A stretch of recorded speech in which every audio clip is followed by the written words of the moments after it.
When I finally made it to work, I was 15 minutes late. I told my boss about the flat tire, but he fired me anyway. So here I am out in the parking lot, just waiting by his Corvette. I'm gonna give him a goodbye present that he never will forget. Let's sing together. 'Cause it's a great day for me to whoop somebody's ass. It's a bad day, so you better get off my back. You might get cold caught if you cross my path. 'Cause it's a great day for me to whoop somebody's ass.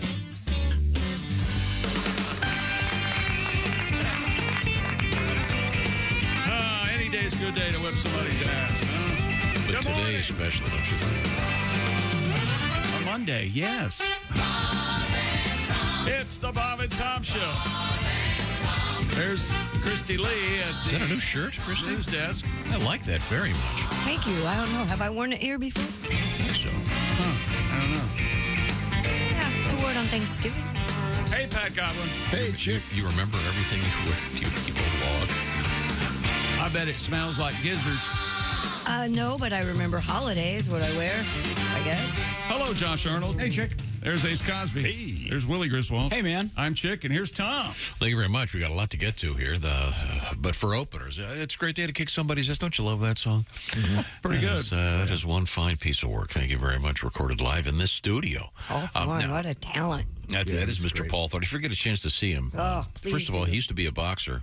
No Mas, famously in the ring with one of the greatest fighters of all time. Remember what he said? It was like he knew where I was punching before I did. Roberto Duran, Yeah. but he's a tremendous artist, and if you ever get to see him live, he's got a great band. Remember Duran's nickname? Or, I don't know if it's his nickname, but his logo or something. Hands of Stone. Oh, boy. Yeah. We've got... He's pretty good. We've got some interesting stuff coming up in the world of sports. A lot of talk over the weekend in the world I live in about the Ace Cosby Pizza Challenge.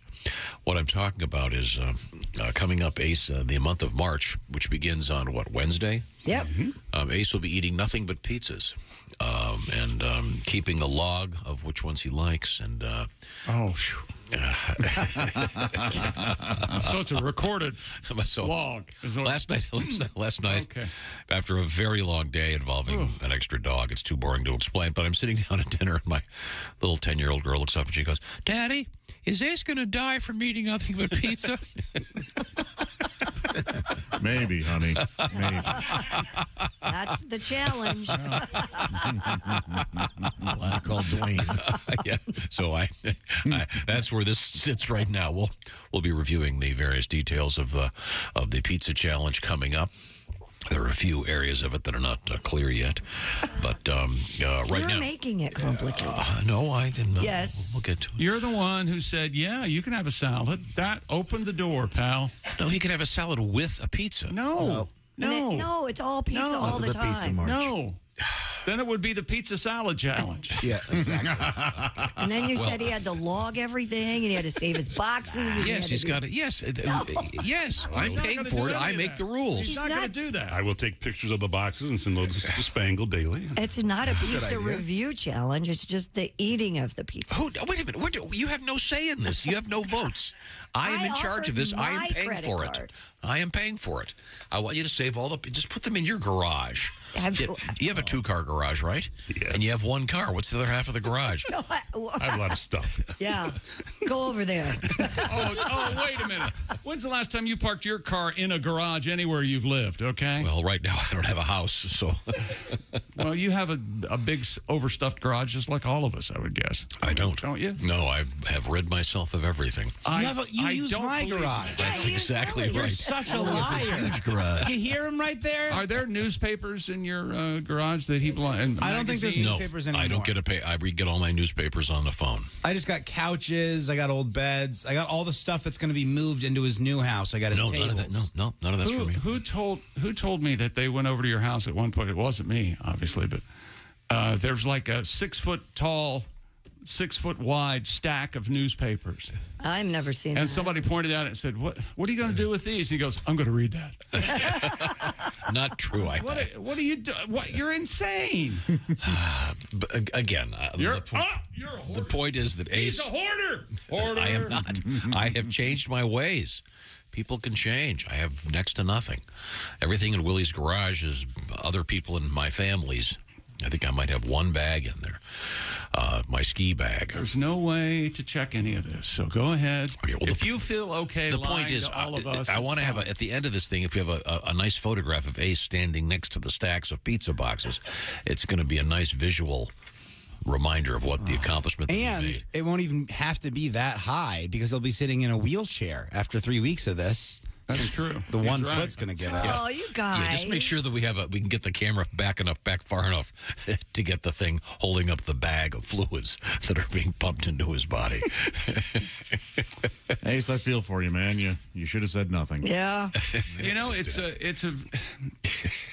it probably won't happen, but it could. He might have to, have a foot cut off or something. Something bad might happen. Am I wrong? He can bail at any time. This was his idea. Well, that's the thing about your feet. See, you don't know what's going on down there. They're too far down there. They're too far down there. And then They're at like the bottom of your body. and then neuropathy, and then you can't feel anything. Oh boy! Jeez, tell me about that. You know, like the way you are with your emotions. You have neuropathy of emotions. Let's move forward here. Okay. I have a nice letter. Jimmy Pardo was our guest last week, or the week before, I guess. Got this nice letter from Craig in San Antonio. He goes, the San Antonio Stock Show and Rodeo has been going on here for the past 2.5 weeks. I went there last Thursday to check it out, along with Leonard Skinner. During one of the breaks between rodeo events, they played a song over the PA system. It was Redbone's classic, Come On and Get Your Love. Come and get your love. Come and Get Your Love.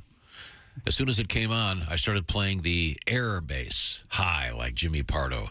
I caught myself, looked around, and realized no one would know what I was doing. Thanks for ruining yet another life. Oh, that's very nice. Jimmy Pardo plays the bum, bum, bum, bum, bum, bum, that nice bass line. Sure he does. That classic song. Thank you very much. Now, do you have any interesting things going on in the world of sports? We've got Dame Lillard. That's what they call him. His name's Damian. They call him Dame. What do you think? How you feel about that? Damian Lillard? You like the nickname Dame for Damian? It's Dame time, people. It's also, Damian Lillard doesn't wear a watch because he knows what time it is. Damian is normally associated with Satan's spawn. Sure he is. Yeah. But he scored 71 last night, Tom. Just 71. Wow. Just dropped 70. The 71 piece, as the broadcasters say. My goodness. And Portland beat, let's see, who'd they beat? The Rockets? Yeah. 131-114. And Quinn Snyder, one of the most gorgeous men in the history of the world. He's your next head coach of the Atlanta Hawks. Christy, you might want to look him up. Quinn with one N, Snyder. Okay. Used to be at Duke. Now he's at, I think he was at Duke. He was a Dookie. Oh, he's a handsome man. Yeah, nice head of hair, Yep. Tom.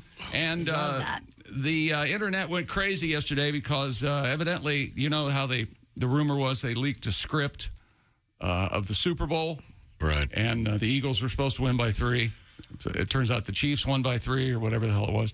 So now the Jake Paul, Tommy Fury fight, the script was leaked online. Apparently that was the script. But it didn't turn out the way the script said because Jake Paul suffered the first defeat of his professional boxing career and almost broke the internet. How many people don't like Jake Paul? Jake and Logan Paul, his brother? Yeah. They hate the Paul brothers. Yeah, Tommy Fury.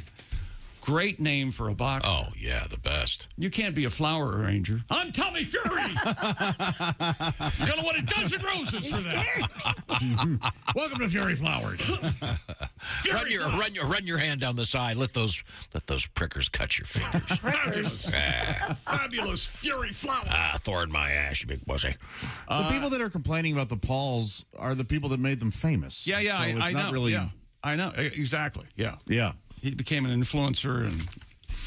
And Kyle Busch, last race at Fontana yesterday. He wins a NASCAR event out there in Fontana, California. All right, yeah. So the weird news coming out of California is the snow. Yeah, and the blizzard warnings. Yeah. Stuff like that. And New York City is finally going to get some snow after going pretty much snow-free this winter. So crazy weather going on everywhere. And coming up in sports, I have my fingers crossed. We're going to hear from Brent Musburger, one of my favorite broadcasters in the history of the world. Is he covering the XFL or something? We'll talk it's about it. interesting. It's actually a very interesting story, and it does involve the XFL. Mr. Musburger's connection to this story is tenuous at best, and yet brilliant and perfect. And I applaud Chick McGee for digging this up. Thank you. I haven't dug it up yet. Oh, I got the shovel out. We're digging. Oh, here. Usually I have the shovel here. Yeah, I know. Yeah, I let you dig. But hey, Pat. Yeah. Congratulations on a great gig. Oh, that was fun. Thank Lancaster, you. Ohio. Nice benefit. Good people. Good huge cause. people enjoying enjoyment from the people that were enjoying that. What is that? Hocking County over there, Lancaster? I don't know. It was nice country though. It was like had some hills in Ohio. I think it's Franklin County adjacent. Speaking of Mr. Godwin on the road, Central Ohio, Okay, go ahead. Coming up, it's the Brown County Playhouse in Nashville, Indiana, with Willie G and Patty G. Friday, March 10th. Woo! Gonna be a party. Taking my shirt off for my closer. That's what I do nowadays. Wow. Yeah. Nice. Boom. Oh, cool. Okay, right now. By the way, speaking of taking your shirt off, have you seen the preview for the Burt Kreischer movie, The Machine? The trailer's out there. It's a red band trailer. I laughed out loud. So he's been working on this movie for yeah, I sure have. years. Yeah, we need to talk to Burt. Okay. This portion of the Bob and Tom Show is sponsored by BetterHelp. Getting to know yourself can be a lifelong process, especially because we're always growing and changing. Therapy is all about deepening your self-awareness and understanding, because sometimes we don't know what we want or why we react the way we do until we talk things through. That's where BetterHelp may be perfect for you. BetterHelp connects you with a licensed therapist who can take you on the journey of self-discovery from wherever you are right now. We all have been through some unpredictable times the last few years, to say the least. Things can get a little overwhelming. It's not a sign of weakness to ask for help. It's the smart thing to do. So if you're thinking about starting therapy, perhaps BetterHelp is worth a try for you. It's entirely online, and it's designed to be convenient, flexible, and suited to your schedule. How does it work? Well, you fill out a brief questionnaire. You'll get matched with a licensed therapist. And by the way, you can switch therapists at any time for no additional charge. So discover your potential with BetterHelp. Once again, online. It can be done with a camera. It can be done just texting back and forth or just talking with BetterHelp. Very convenient and entirely online. Visit BetterHelp.com/BT show. By the way, that'll get you 10% off your first month.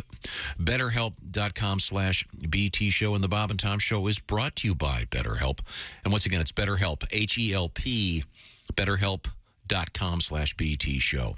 Coming up, lots of interesting, cool things in the news. And something that's going to make Tom lose his mind about the Big Ten. Okay, including, by the way, the president of Mexico swears that there are real elves in the trees. Oh, yes. Well, now, wait a minute. Hear him out. You don't know. And, Ace, for you, this doctors are asking the question, can you fart yourself blind? We'll find out. This is the Bob and Tom Show. Hello, this is comedian John Evans. Padoom, padoom, padoom, and you're listening to Bob and Tom 24/7. Morning, I'm Mark Allison. Thanks so much for tuning in to Bob and Tom 24/7 on a Monday. Great show for you today. Greg Warren and Reno Collier on the way. On a Monday, it's the Warren Report and a Country Fried Take. 2 for 1, a 2 for Monday, if you will, as they zoom their way in. GregWarrenComedy.com and RenoCollierComedy.com for more on those two individuals and their tour schedule. Of course, both of them out on the road, entertaining as well when they're not appearing on the Bob and Tom Show with us. Greg Warren and Reno Collier on a Monday, coming up right here on Bob and Tom 24/7. Good morning, I'm Mark Allison with a look at things you may have missed on this Monday morning. Last-minute technical trouble for SpaceX to call off Monday's attempt to launch 4 astronauts to the International Space Station for NASA. The countdown halted with just 2 minutes remaining to liftoff from Florida. SpaceX did not immediately say when it would try again. The next attempt could come as early as Tuesday. The problem involved the engine ignition system. That could be a problem. Strapped into the capsule atop the Falcon rocket, 2 NASA astronauts, 1 Russian cosmonaut, and 1 astronaut from the United Arab Emirates. The unlikely award season juggernaut Everything Everywhere All at Once marched on at the Screen Actors Guild Awards Sunday, even gathered steam with awards not just for Best Ensemble, Michelle Yeoh and Ki Huang Kwa, but also for Jamie Lee Curtis. The SAG Awards, often an Oscar preview, threw some curveballs into the Oscar race in a ceremony streamed live on Netflix's YouTube page from Fairmount Century Plaza in Los Angeles. Curtis won Best Female Supporting Actor for her performance in Everything Everywhere All at Once over the favorite Angela Bassett. Brendan Fraser took Best Male Lead Actor for the movie The Whale. Christy has seen it and said it is awesome. And that is a look at things you may have missed. More of the Bob and Tom Show coming up. Things you hear on the Bob and Tom Show. The Law Minute with ex-attorney Jack Thomas. You know, I got a lot of mail here at the ex-law office. Well, this comes from young Davey Radonovich. He asks, what is the difference between slander and libel? Well, what kind of idiotic, stupid question is that? What kind of little pea-brain moron would write me? I think if I were you, little Davey, I'd worry more about inbreeding than I would about the law. Davey, that was slander. If I would have written it down, it would have been libel. This has been the Law Minute with ex-attorney Jack Thomas.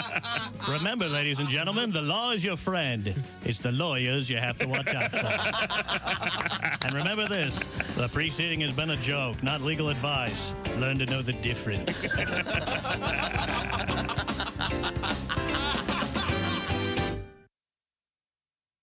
Hey, hi, this is Tom. And this is Chick from the Bob and Tom Show. Hey, Christy, what's the best way to get full access to the show? Hey, what? You introduced me. That would be to become a Bob and Tom VIP. Very good. Now, Josh, what's a feature of Bob and Tom VIP? Wait a minute. Well, the live 5-camera video stream of the show, plus a podcast of the show and comedy from the Bob and Tom archives. Excellent. Chick, what do you have to say for yourself? Become a Bob and Tom VIP now. Just go to bobandtom.com/VIP. See, that was worth the wait, wasn't it? Hi, this is Greg Warren, and you're listening to Bob and Tom 24/7. Yes, it's time now for another exciting episode. Oh, no. Of Murray Whiskey, Frontier Funeral Director. Oh, no. My hero. In this episode, Murray Whiskey has just gotten married. And he brings his beautiful new wife to their honeymoon room, their suite. They're getting undressed on their wedding night there. Murray Whiskey drops his trousers, throws them over to his new little bride. Just put those on. She looks at him incredulously. She says, go ahead, put them on. She puts on the trousers. She says, they're too big. I can't wear these. Murray Whiskey says, that's right. Remember that. I wear the pants in this family. Don't you ever forget that. She says, fine. She takes off her panties. She throws them over to Murray Whiskey. She says, you put those on. He tries. She says, you made me do it. You've got to do it. He says, okay. So he tries to get them on. Can't do it. He says, I can't even get these past my thighs. He says, I can't get into these panties. She says, yeah, and until you change your attitude, you're not going to either, partner. A true tale from the Old West. That concludes another exciting episode. Murray Whiskey, Frontier Pyromaniac over here. What are you're lighting up the studio? Yeah, this thing, it's not working. I'm sorry. Nothing. Just... Brought to you by that new Japanese Jewish restaurant, Sosumi. Thank you very much, Murray. Bob and Tom 24/7. So, Mark, you're a single guy. Yeah, I tell you, though, it's tough because I got these neighbors behind me. Really? My neighbor, Gail, very... Gail? Gail is a woman who just moved. Her bedroom wall is right behind mine, and she has a new boyfriend. And I found this out. His name is... Morning laughter just might be the best medicine. I can hear you, oh no. You're talking out your ass again. Hey, welcome back to the Bob and Tom Show. Christy Lee at the news desk. Hello. There's Pat Godwin. Hey, Chick. In the performance room. Raring to go with the song. There's Josh Arnold. Hello. Hello. There's Ace Cosby. There's Willie Griswold. Hey, man. Willie and Josh almost have the same shirt on. Close. Oh, yeah, this happens every now and again. Yeah, breaking the matrix. Very nice. I'm Chick McGee, and here's Tom Griswold. Good morning, everybody. Thank you very much for joining us. We have a couple of requests coming in. If you want to get to us, Josh, how does one do that? Bob and Tom at bobandtom.com or via the Bob and Tom app. What are you waiting? Get the app. It's free. You can access us a lot quicker and listen to the show, et cetera, on your favorite station. Now, we have a couple of world records on the way. Got a weird story about El Chapo. I think it's Chapo. And another weird story about the president of Mexico seeing elves in the trees. Wow. You remember wood sprites. You remember the toy My Buddy? Yeah. The little doll you dressed up. It was supposed to be a boys' outlet to play with dolls way back when. You think they called it El Chapo in Mexico? Is that My Buddy? That's what that means? My Buddy in Spanish? I don't know. It sounds like it should be My Buddy. I don't know. We'll have to do some research Mi on that. amigo is my friend. So, yeah, maybe El Chapo is like, oh, yeah, my pal. My buddy, my pal. Do you remember the female version of My Buddy? No. Kid sister. Is it? Yeah. Kid sister. My kid buddy, sister. Kid sister. You can undress kid sister. Wait. This is really getting weird. My buddy and me. I think El Chapo means a short guy. He did look like a guy who'd been sitting on the couch all day during the NFL season when they found him. Remember, his hair was almost up, and he had Wait a minute. An ill-fitting white T-shirt. Yeah, here we go. Shorty, yeah. During his adolescence, Senor Guzman gained the nickname El Chapo, Mexican slang for shorty. Yep. He's 5'6". I think you look like you're 5'8", sir. Just in case. So they'd call girls my Chapo. The shorties, right? Don't they? What? My Chapa? They call girls shorties. Who does? Yeah, The rappers will.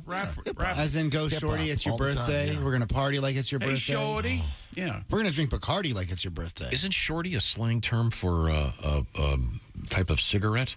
Not anymore. Having like a short, maybe. People give me the shorts of that. If you're smoking one, I want the last part of it. Let me get the shorts on that. Okay, and what is it? What is it when you want just one cigarette? Isn't there a term? A Lucy. A Lucy cigarette. Yeah, okay. And then... So I've got a daughter who's kind of a shorty Lucy. I was going to say, real tall. somebody's losing. Well, she's pretty tall, though, right? No. Is she 5'5" or something, right? I don't know. She's not very tall. So far, I've got nothing but short girls. So far. Well, what do you want? 6-footers? You want to start a basketball team? 2 of my nieces are 6 feet, so... Why are you bragging about that? No, they are. So there's a genetic anomaly here. Okay. Don't girls hate it when they have big feet? Isn't that a bad thing for a girl? Well, now it seems like all girls have big feet. Is I that don't know right? what it's in the chicken or something. Because I've enjoyed having a foot. I've heard. What? Josh, you can follow me on this. You know how they say a guy, Bigfoot, big feet. Sure. Big, Oh, yeah. Well, it's the same for women. No. No, it's the snugness. It's complimentary as well. No. The bigger the foot. What did you take this morning? LSD or peyote? I don't know. In my head, I'm still at home watching news. I don't know. Well, we have a couple of things happening in the world of sports. That would include what? Well, Damian Lillard had 71 last night, 13 three-pointers. Ask me what the record for three-pointers is. That's right, it's 14 by Klay Thompson. And the Portland Trailblazers snap a 2-game losing streak with a 131-114 win over the Rockets last night. How do you feel about that nickname? Portland Trailblazers. You think you get lost a lot in Portland? Because I know you complain about the Utah Jazz all the time. No, it's a great name. You like Trailblazers? I just object to the generic, like, Guardians and Commanders. They couldn't come up with something. They had an opportunity in both those places to come up with a really good name that had something to do with the area. Washington, D.C. could have done a tribute to, they blew it. They both could have done something in conjunction with, I don't know, Native American people and decided what was best to celebrate them since they had already co-opted. Seems in Portland, people are blazing a trail out of there lately. Well, there's... but that's got a good, go west, young man type feel. Oh, there you go. Trailblazers. Yeah. The Oregon Trail. Sure, yeah. There's a Guardian. There are Guardians in the XFL. I'm not sure where they... Orlando Guardians. Again, pointless. What's Orlando famous for guarding? The entrance to Disney World? Boy, they do guard that. I've tried to sneak in. You cannot get in there without a ticket. So they really insist. I mean, when it was the New Orleans Jazz, that was great. The Orlando Magic, sure, that's cool. I'm just saying they're the lack of imagination that these teams have, especially when they had an opportunity in Cleveland or Washington to do something. Well, what would you have named them? What was the Washington? It was going to be the Red Tails. That's it. Just the Red Based Tails. on the they didn't want heroics anything of a bunch of African American pilots. It was a great thing in history. But geographically, it didn't make any sense, right? They don't have red-tailed hawks or anything there? They didn't. No, they didn't want anything to have people reminded of the Redskins. Oh. And yet they pull out a hog for their mascot. So, it could have been the Washington Hogs, which that's kind of cool. I love. Mm-hmm. Do you want like a wild hog or like a game hog or just a hog? Of those. Isn't there a TV show with the giant hogs? And they're like an 800-pound. Oh, those wild boars. Wild boars, Yeah. and there's a guy who goes and hunts them. You're not going to believe how big this thing is. We had that story last week. Bigger than a car. We had the story last week about the Canadian super pig. How about this one? Here we go. I just Googled wild boar. A snowboarder at a Japanese resort was attacked by a wild boar. There he is. At least he didn't go after a skier, so it's not that bad of a story. Oh, jeez. Video captured at the resort in Myoko shows the animal running out of a wooded area toward an unsuspecting snowboarder before knocking him to the ground. The hog continues to attack until another person managed to use their board and kick it away. See, if they'd been skiers, they could have whacked it with their poles. Man, I've never felt more alive in my life. It's a great day to snowboard. Look at this beautiful sunshine. It's a blue bowl, man. Oh, my God. Well, can you imagine? No. That's just crazy. That'd make the Olympics more interesting, though.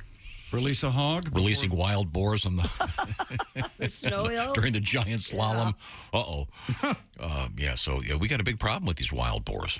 Got to hunt them, get rid of them. They're dangerous. They're scary. There's some boars right here in the studio. Yeah, problem with that, huh? But that maybe the wild boars would be a good name for a team.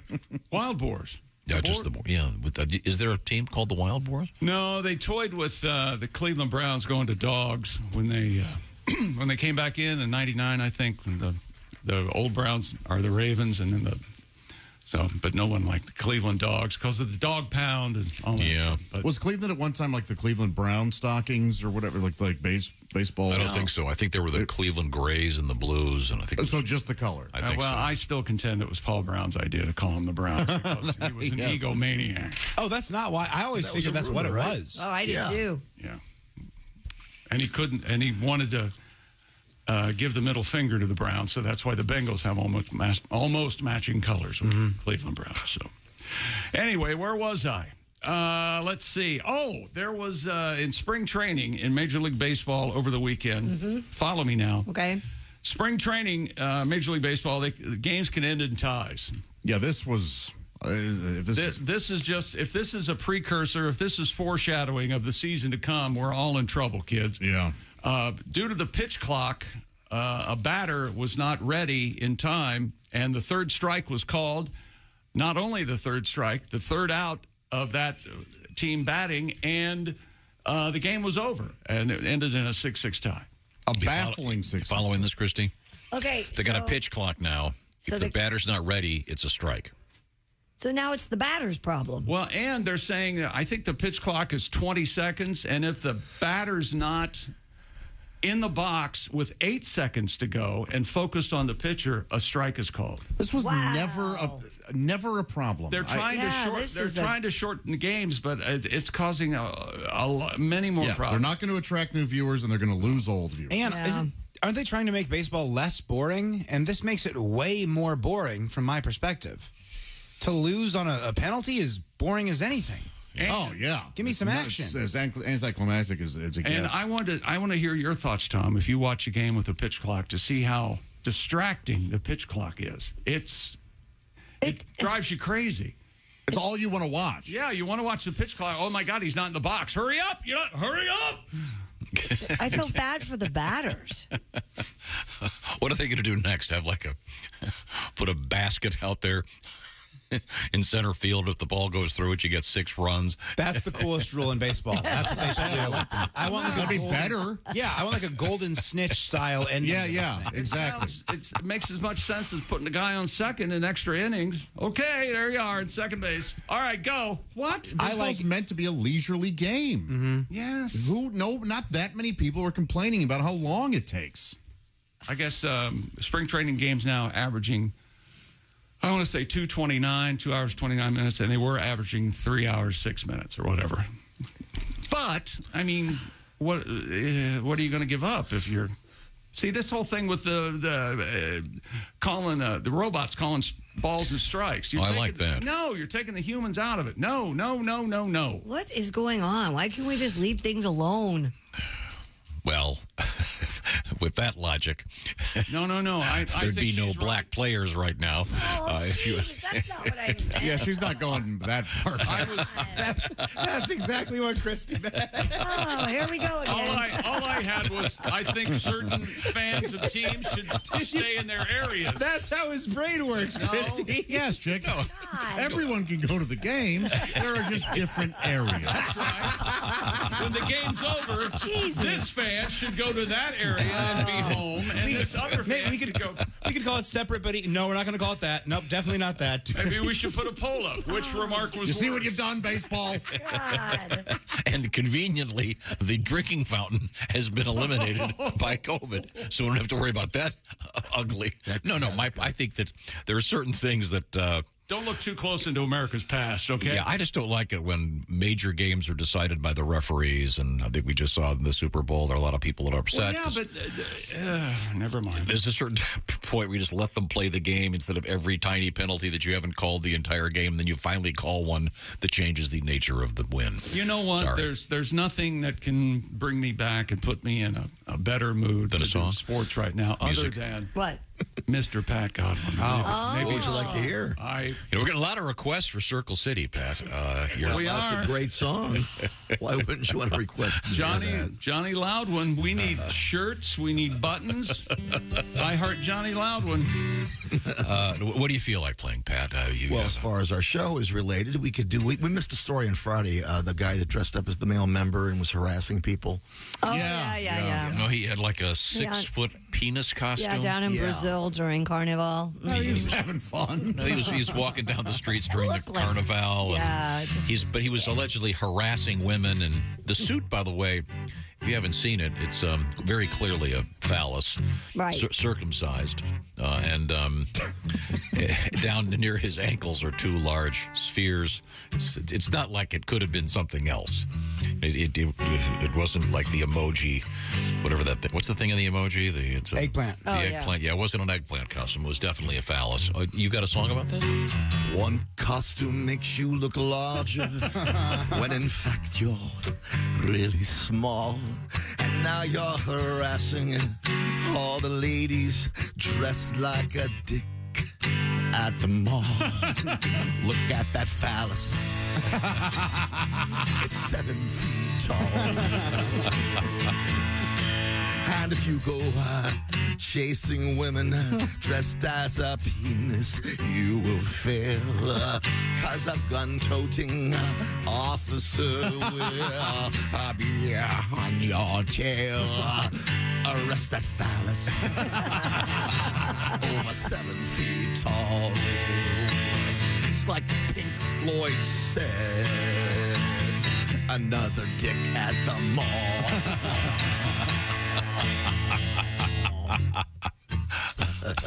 Yeah. That is nice. What a nice tribute. Yeah. Judging by this photo, this guy's nuts. About 25% nuts. Seriously. I don't think he needed the costume to prove he's a dick. Well, arrested, no less. Yeah, well, you don't harass people like that. What do you got coming up, Chick McGee? We got the left and right, a pitcher. More people throwing with left and right hands. Really? At the same Arms time. at the same time. Yeah. Well, yeah. It's nuts. More and more people. It's crazy. It's weird. And a special tribute to Donnie Iris coming up. All right. Right now, I want to remind you, this show always sounds better if you're listening to those Raycon earbuds. And who's the guy that told me about him? It's Chick McGee. Let me tell you about it. Raycon Premium Audio at the perfect price point, you can build your favorite sound system with a speaker and has a battery that will last all night at your next party. How about everyday earbuds, low latency gaming headphones? Raycon has you covered, and Raycon start at around half the price of other premium audio brands. Even if you know you love your Raycons as much as we do, they have an easy-peasy free return guarantee, and we haven't even mentioned 3 customizable sound profiles, earbud tap functions, noise isolation.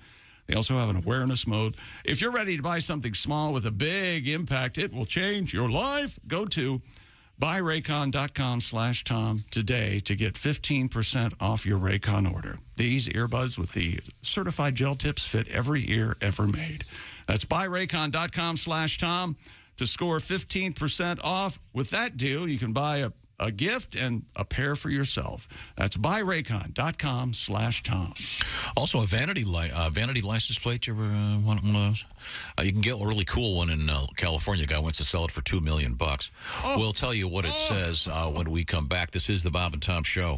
Text us at 888-262-8.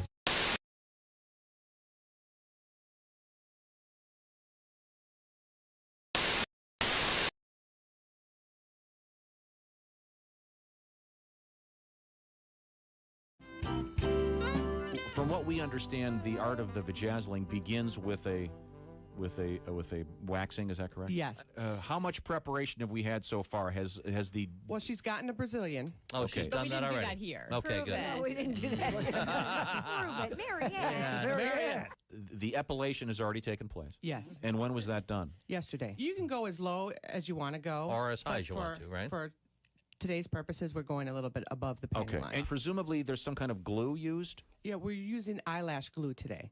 Really? Okay. Do you mind? Should I go in there so I can see this? I think you should. Get right down. Eyeball Good that luck. thing, Do Tom. you mind, Hillary? Would you mind if I go in there? No, of course not. You don't mind if I come in? Okay. Yeah, All right. we need you. It's better than you pressing your face up against the window. Licking the window. Tom is heading in. The ladies from the Naked Monkey are about to. He's going to pet the monkey. What design are we doing today? We're doing the Bob and Tom logo. I'm attempting the. Are you really? Is that right? This is really nice. Now let me try to describe this so you can see. Above the panty line, a number of sort of are these rhinestones? Yes. Rhinestones are those already glued on? Yes. They are, yeah. They're glued on in kind of an arc, and then she already has the word Bob above the panty line in little teeny rhinestones. Oh, really? And very Tom, nice. all right.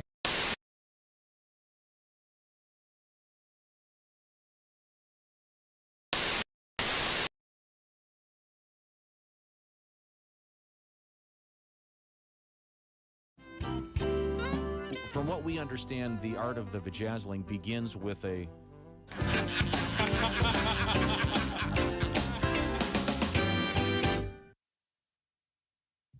Hey, don't say we didn't warn you. I'm warning you, don't do that. There's laughter ahead. I should be having a better time if this is a party. This is Bob and Tom 24/7. Well, it's hard to believe it's almost that time of year again, but beginning next week, a brand new opportunity for you, the Bob and Tom fans, to win free stuff. That's right, your chance to sign up early for our Bracket Mayhem, your shot at $1 million. All you got to do is pick the perfect bracket. Oh, sure, it's difficult to do. Hardly anybody ever does it, but this could be your shot. We'll also give you another shot to be a winner. You'll have a chance to win a home version of the original Papa Shot game right there for your own house. How cool would that be? You would be the envy of the neighborhood. Also, a Yeti cooler stuffed with orange insoles. Again, next week, head to bobandtom.com/contest for details. Again, the pre-registration will start on Monday, March the 6th. So something to look forward to, a chance for you to win that original Papa Shot game and a Yeti cooler filled with orange insoles. Very cool. And on the way right here on Bob and Tom 24/7. Hi, everybody. Christy Lee with your Bob and Tom News Update. The latest folding screen smartphones, immersive metaverse experiences, AI-powered chatbox avatars, and other eye-catching technology are set to wow visitors at the annual MWC Wireless Trade Fair. The 4-day show, also known as Mobile World Congress, kicks off today in a vast Barcelona conference center. It's the world's biggest and most influential meeting for the mobile tech industry. Some Michigan residents faced a fourth straight day without power as crews worked to restore electricity to more than 165,000 homes and businesses in the Detroit area after last week's ice storm.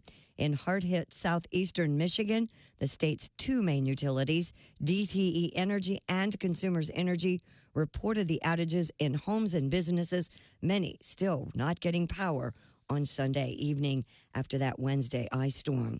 And baby tarantulas have invaded Iowa State University. The U.S. Fish and Wildlife Service donated 169 of them this month to the school in Ames after being confiscated. Tarantulas are one of the many animals trafficked in the illegal pet trading industry. The tarantulas, some not much bigger than a fingernail, arrived on Valentine's Day. About half will remain at the school's insect zoo. The other half will be traded to other zoos. And that's your news. I'm Christy Lee.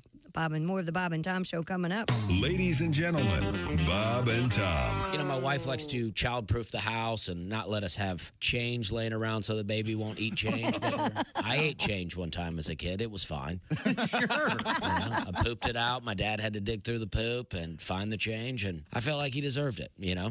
My dad had joint custody of me where he would see me like 4 days a month, and he had me with a babysitter because he had a date.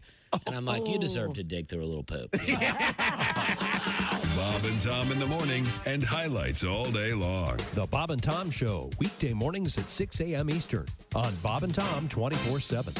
Hi, this is comedian Tim Cavanaugh, and you're listening to Bob and Tom 24/7. Comedian Roger Naylor is our guest from the Ohio Valley. Mm-hmm. I'm trying to remember. Is your wife a cop? Yeah, it's not the traditional job like we were talking about. I mean, it is very, very romantic. We met at a Dunkin' Donuts.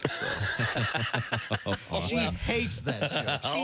I'll bet she does. It is a weird job for a woman to have, but it has its advantages. I mean, what other job can you think of where the woman comes home every single night with handcuffs? So sure, we got a little game we like to play called Held for Questioning.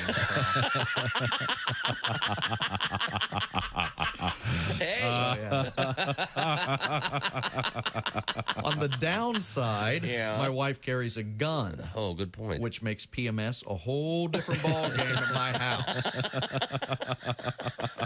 Our toilet seat stays down.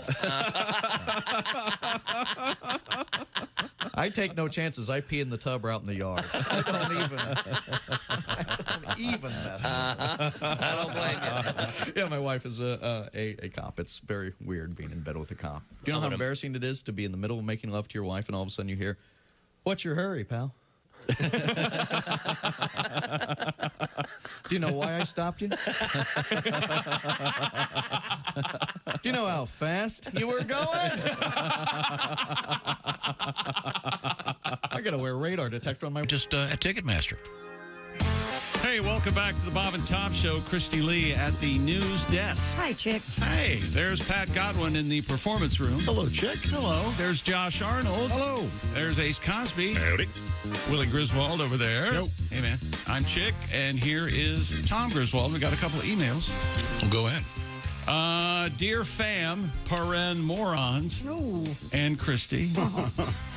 I couldn't remember a few words over the weekend, so I was reminded of Tom and the trouble he has remembering words, and he just goes ahead, whatever pops into his brain. That's if you need an example, he once called an air fryer a wind cooker. Oh, yes. Cooker. I was thinking about something. That's exactly right. This person couldn't realize the term quitter, so he started calling them giver-uppers. And then taxidermist. Animal stuffers. Sure. In the heat of the moment, your mind is that's from Todd, trying Nebraska. to work 3 words ahead, and you just can't think of a word. Happens all the time. Tom said this is from Paul. Tom said that he knows carpenters who use sandpaper sticks. Yep. Perhaps if he was to meet some carpenters who use full sheets of sandpaper or even use power sanders, he might be able to get his new house done before his girl. Perfectly valid. I totally agree with that.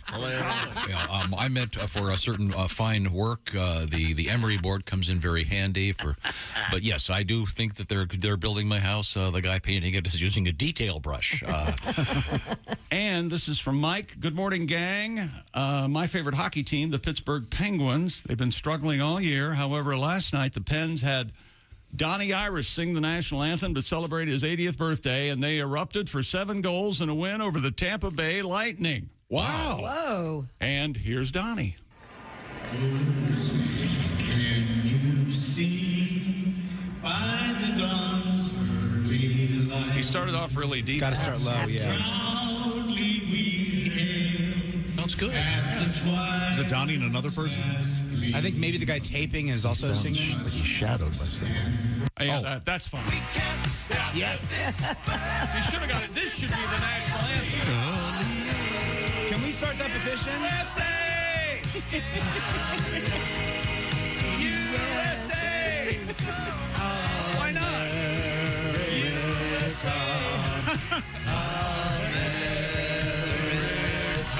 This is good.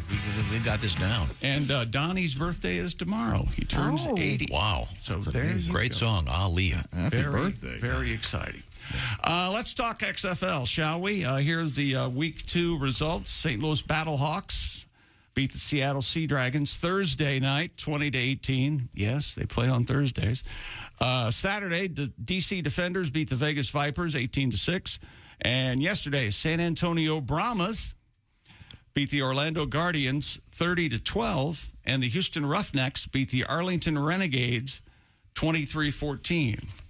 I tell you that to tell you this: the St. Louis Battlehawks are quarterbacked by A.J. McCarron. He says he chose to play in the rebooted league over the NFL for his kids. McCarron said, "My 6-year-old loves watching tape of me on YouTube. That's a big reason I chose to return this way. I probably could have tried to come back with an NFL team," A.J. said. "I have a chance to probably make more money, but no one knows what the future holds. I'm enjoying this, and it's a great way to create some memories." And he's 2 comeback wins for the Battlehawks. The former Crimson Tide and Bengals quarterback has thrown for 374 yards and 4 touchdowns this season. And we mentioned A.J. McCarron. He's a great quarterback in the XFL. That reminds us of Brett Musburger. He was calling an Alabama game a long time ago, and it sounded a little something like this. When you're a quarterback at Alabama, you see that lovely lady there. She does go to Auburn, I want to admit that. But she also Miss Alabama, and that's A.J. McCarron's girlfriend, okay? And right there on the right is Dee Dee Bonner. That's A.J.'s mom. Wow, I'm telling you, quarterbacks, you get all the good-looking women. What a beautiful woman. Wow. A.J.'s doing some things right down in So if you're a youngster in Alabama, start getting the football out and throw it around the backyard with Pop.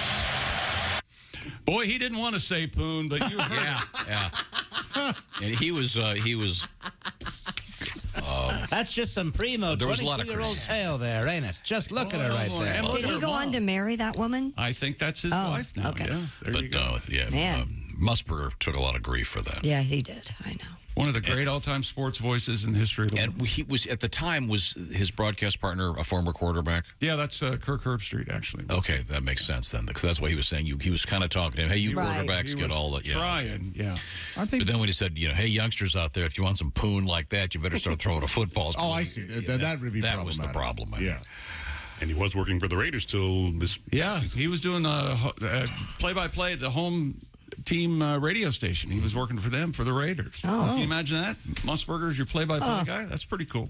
Yeah. And we were talking about the pitch clock in spring training baseball. And yes, I know the spring training games can end in ties. I know that. That's what I said earlier. So stop yelling at me. The pitch clock in baseball may be okay, but how about giving balls and strikes as a penalty? How about a munchkin with one of the mini baseball bats giving the offending player a swift thump across the small of the back with it? And then the little person takes over the at-bat. How about that? Is this shades of Bill Veeck and the famous small person who went up to bat because his strike zone was so small? I think he walked, Bill Veeck. It was with the White Sox. Owned the White Sox. And he had a very small man. A little person. Secretly, yes. An adult that Right. Send him up not a child. Vertically challenged individual. Set up to bat because obviously the strike zone is very. That's been disallowed, but under the circumstances, we have a small person coming up in the news in a kind of a fun, positive way. A little person or a dwarf? Those are both acceptable. This is an elf. No, I'm educating Tom. No, yeah, we actually you can say those without negative repercussions. See, one of them is actually an elf in the world of what is it? Yucatanian mythology. Yeah, is wood that a word? sprite. It's a wood sprite, if you will. Yeah, seriously, it's in the news. I'm not kidding. I had no. And then we have someone who's also of small stature in the news. Do you understand that when you try, like you just did, try to speak correctly, you make it far worse? Sorry. Than had you just this misspoke and said midget and then apologized? Yeah. At one point, we're all going, just say midget. Could we get back to A.J. McCarron from the XFL? Did you see that Dwayne "The Rock" Johnson, who is the XFL commissioner? That's what he says. Said something real positive about it. So it's kind of fun. Yeah, it's exciting. So Did you guys watch any XFL? I have not. Of course, Ace is of course watching it. I've decided I love Shonda Rhimes. That's my problem. Shonda Rhimes. You're a Shonda gal now? She does...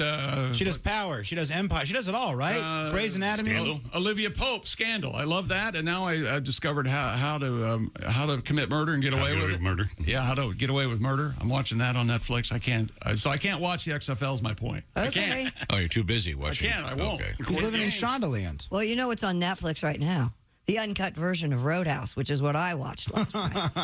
Almost got to see Patrick Swayze's wang, if you know what I'm saying. Oh, yeah. You know, He dives naked HBO, into they're showing a lot more wangs nowadays. So if that's your thing, check out the HBO Sunday night lineup. Really? Oh, yeah. They like to, wang here, wang there. Oh, yeah. White Lotus has been doing that, Everybody's yeah. gonna wang. Yeah. Are they white wangs?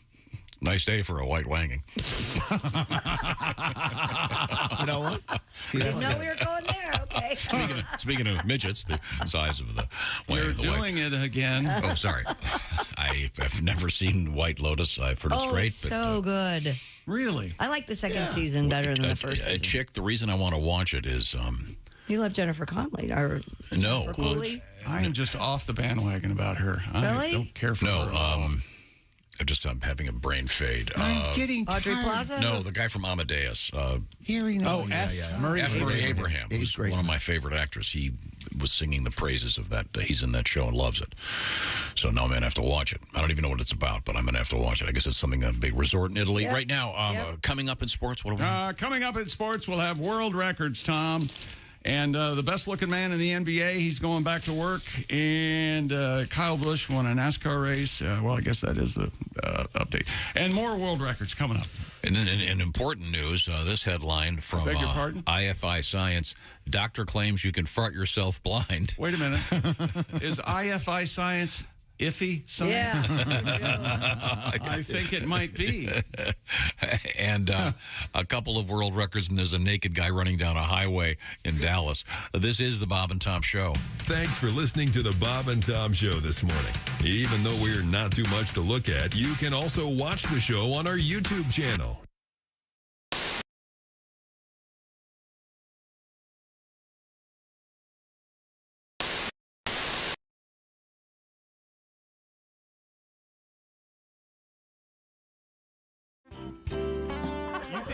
You think you lost money in investing? My whole people lost money in investing. Bernie Madoff came along and set us back 10,000 years. I hate that guy so much. I hate Bernie Madoff so much. Not for what he did, because I don't care about the rich. I hope they lose their money. But no, for how he looked. Physically, did he have to look so Jewish while he was doing that? He's already the image of a Jew that's in every redneck's paranoid mind's eye, just some crook-nosed Jew on top of a pile of gold coins, swimming in it like Scrooge McDuck, like, I'm going to take the Gentiles' money. Like, I always trip out when I see somebody that so fully embodies a stereotype like Bernie Madoff did. Like, when you see a nerd who's actually wearing a pocket protector, like, they don't even make pocket protectors anymore. Believe me, I know. That guy had to go out and hand mold the plastic resin that fit into his nerd dirty little pocket, or when you're driving in traffic and somebody cuts you off and you look into the car and it is in fact an Asian woman. You're like, are you kidding me? Are you serious? Are you seriously going to be Asian right now? There are people watching you. Have a little bit of self-respect and don't be Asian. Like when I'm walking along and I see a quarter on the ground, I don't pick it up. It kills me not to, but I don't do it because there's people watching. There are people watching. Yes, you don't want to reinforce the stereotype. No. That's correct. You got keep it real. Moshe Kasher is our guest. I live in L.A. now. I live near Hollywood. I live across the street from a 99-cent store because comedy makes dreams come true. Yes. Yeah, they now sell a 99-cent pregnancy test. Have you seen that? No. Yeah. How bad does one's life have to be? Like, how far down the socioeconomic ladder do you need to flop before the 99-cent pregnancy test seems like a viable health option? The 99-cent pregnancy test when you kinda have to know. So I bought one. Yeah. Well, why not? Just to see what would happen. I peed on the little stick. And? Turns out I have hepatitis C. I caught it from the test. Wow, cool.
Doug, you hate baseball. Am I correct? Baseball players always they look like cops so much. They're so they're so joyless. Are you out of your mind? But no, you watch any other sport and they're happy and they're pumping up the crowd, they're high-fiving. And baseball guys, they just look so joyless and smug, and they just sit there in the dugout and they look like cops. You know how someone gets pulled over, they have no registration, and you need 9 officers and they all stand around with their arms crossed and self-important looking. No joy in their face.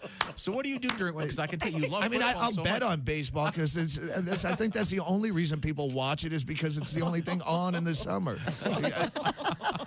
I hate the Yankees. That's the only reason I watch baseball is to hope the Yankees lose, and I guess that's probably a miserable. Just because they buy their team and their fans are so obnoxious.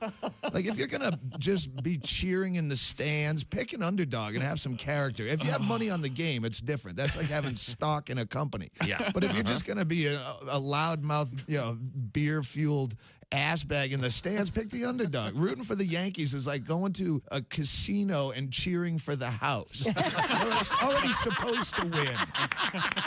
You're standing behind the blackjack table going, "Oh, dealer busted your ass, bitch. Oh, that's my dealer. I got my dealer jersey on." This is Bob and Tom 24/7. Joining us in the studio, comedian Ed Yeager. Hi, guys. Hi, Ed. How are you? Good. Good to see you again. I'm glad football season's almost here. I love football. I do too. I was I was in a hotel room, and I was watching a football game, and I opened the drawer, I pull out the Bible, I turned to John 3:16, And it actually says, "Sitteth thee in the end zone with a large sign." I swear, pretty soon, teams will actually, instead of just the stadium, the team will actually be sponsored by a company. Oh, sure. I agree. Right. And so, but of course, each company would have to be careful about which team they sponsored, because sometimes it could be bad combination. Gillette Knicks. I don't think that would. Yeah. No, that's a negative. The Coppertone Redskins, probably. No, probably not. Marketing. The Visa Bills. Another highlighting the negative side. MasterCard Chargers would be in there. Right. I like the Clorox White Sox. That works. That's great. Sure. But the Tampax Red Sox really doesn't. Yeah. Man. Yeah. I like this one. The Comcast Cable Pirates.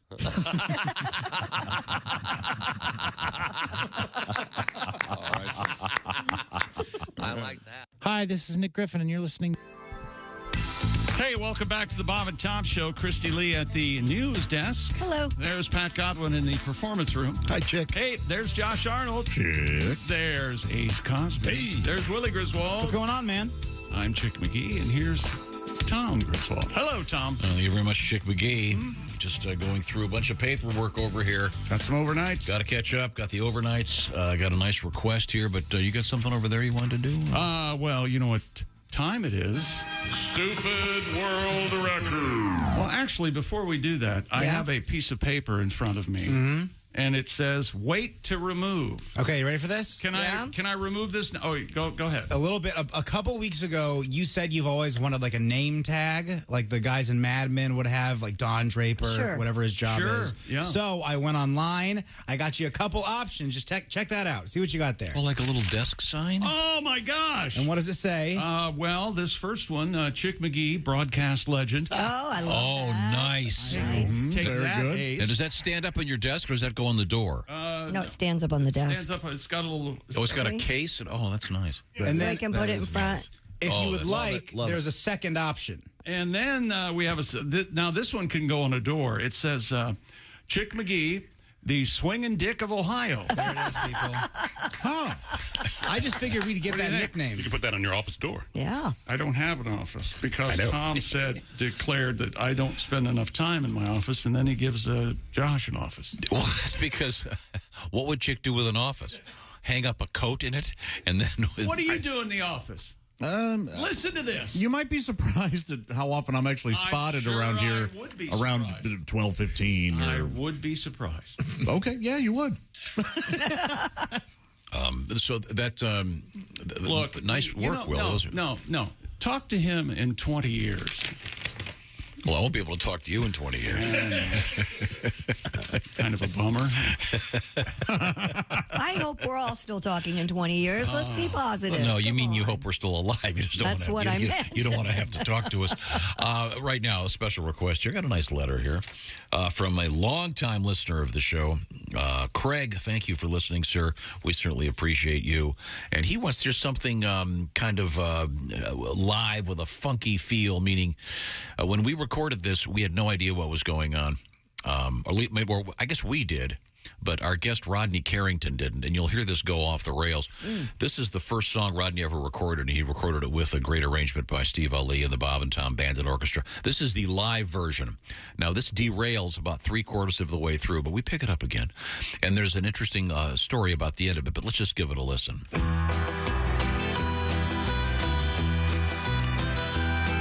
He once shot a man just for snoring. Out of bed and he shot him dead. Well, his name was, I didn't know what his name was, so we just called him Fred. He was riding across the desert on a horse to another town, looking for a woman in a nightgown. The horse's name was, I didn't know what his name was, so we just called him Fred. Oh, now Fred's riding Fred, Fred's riding Fred, Fred's riding Fred, Fred's riding Fred, Fred's riding Fred. Ha!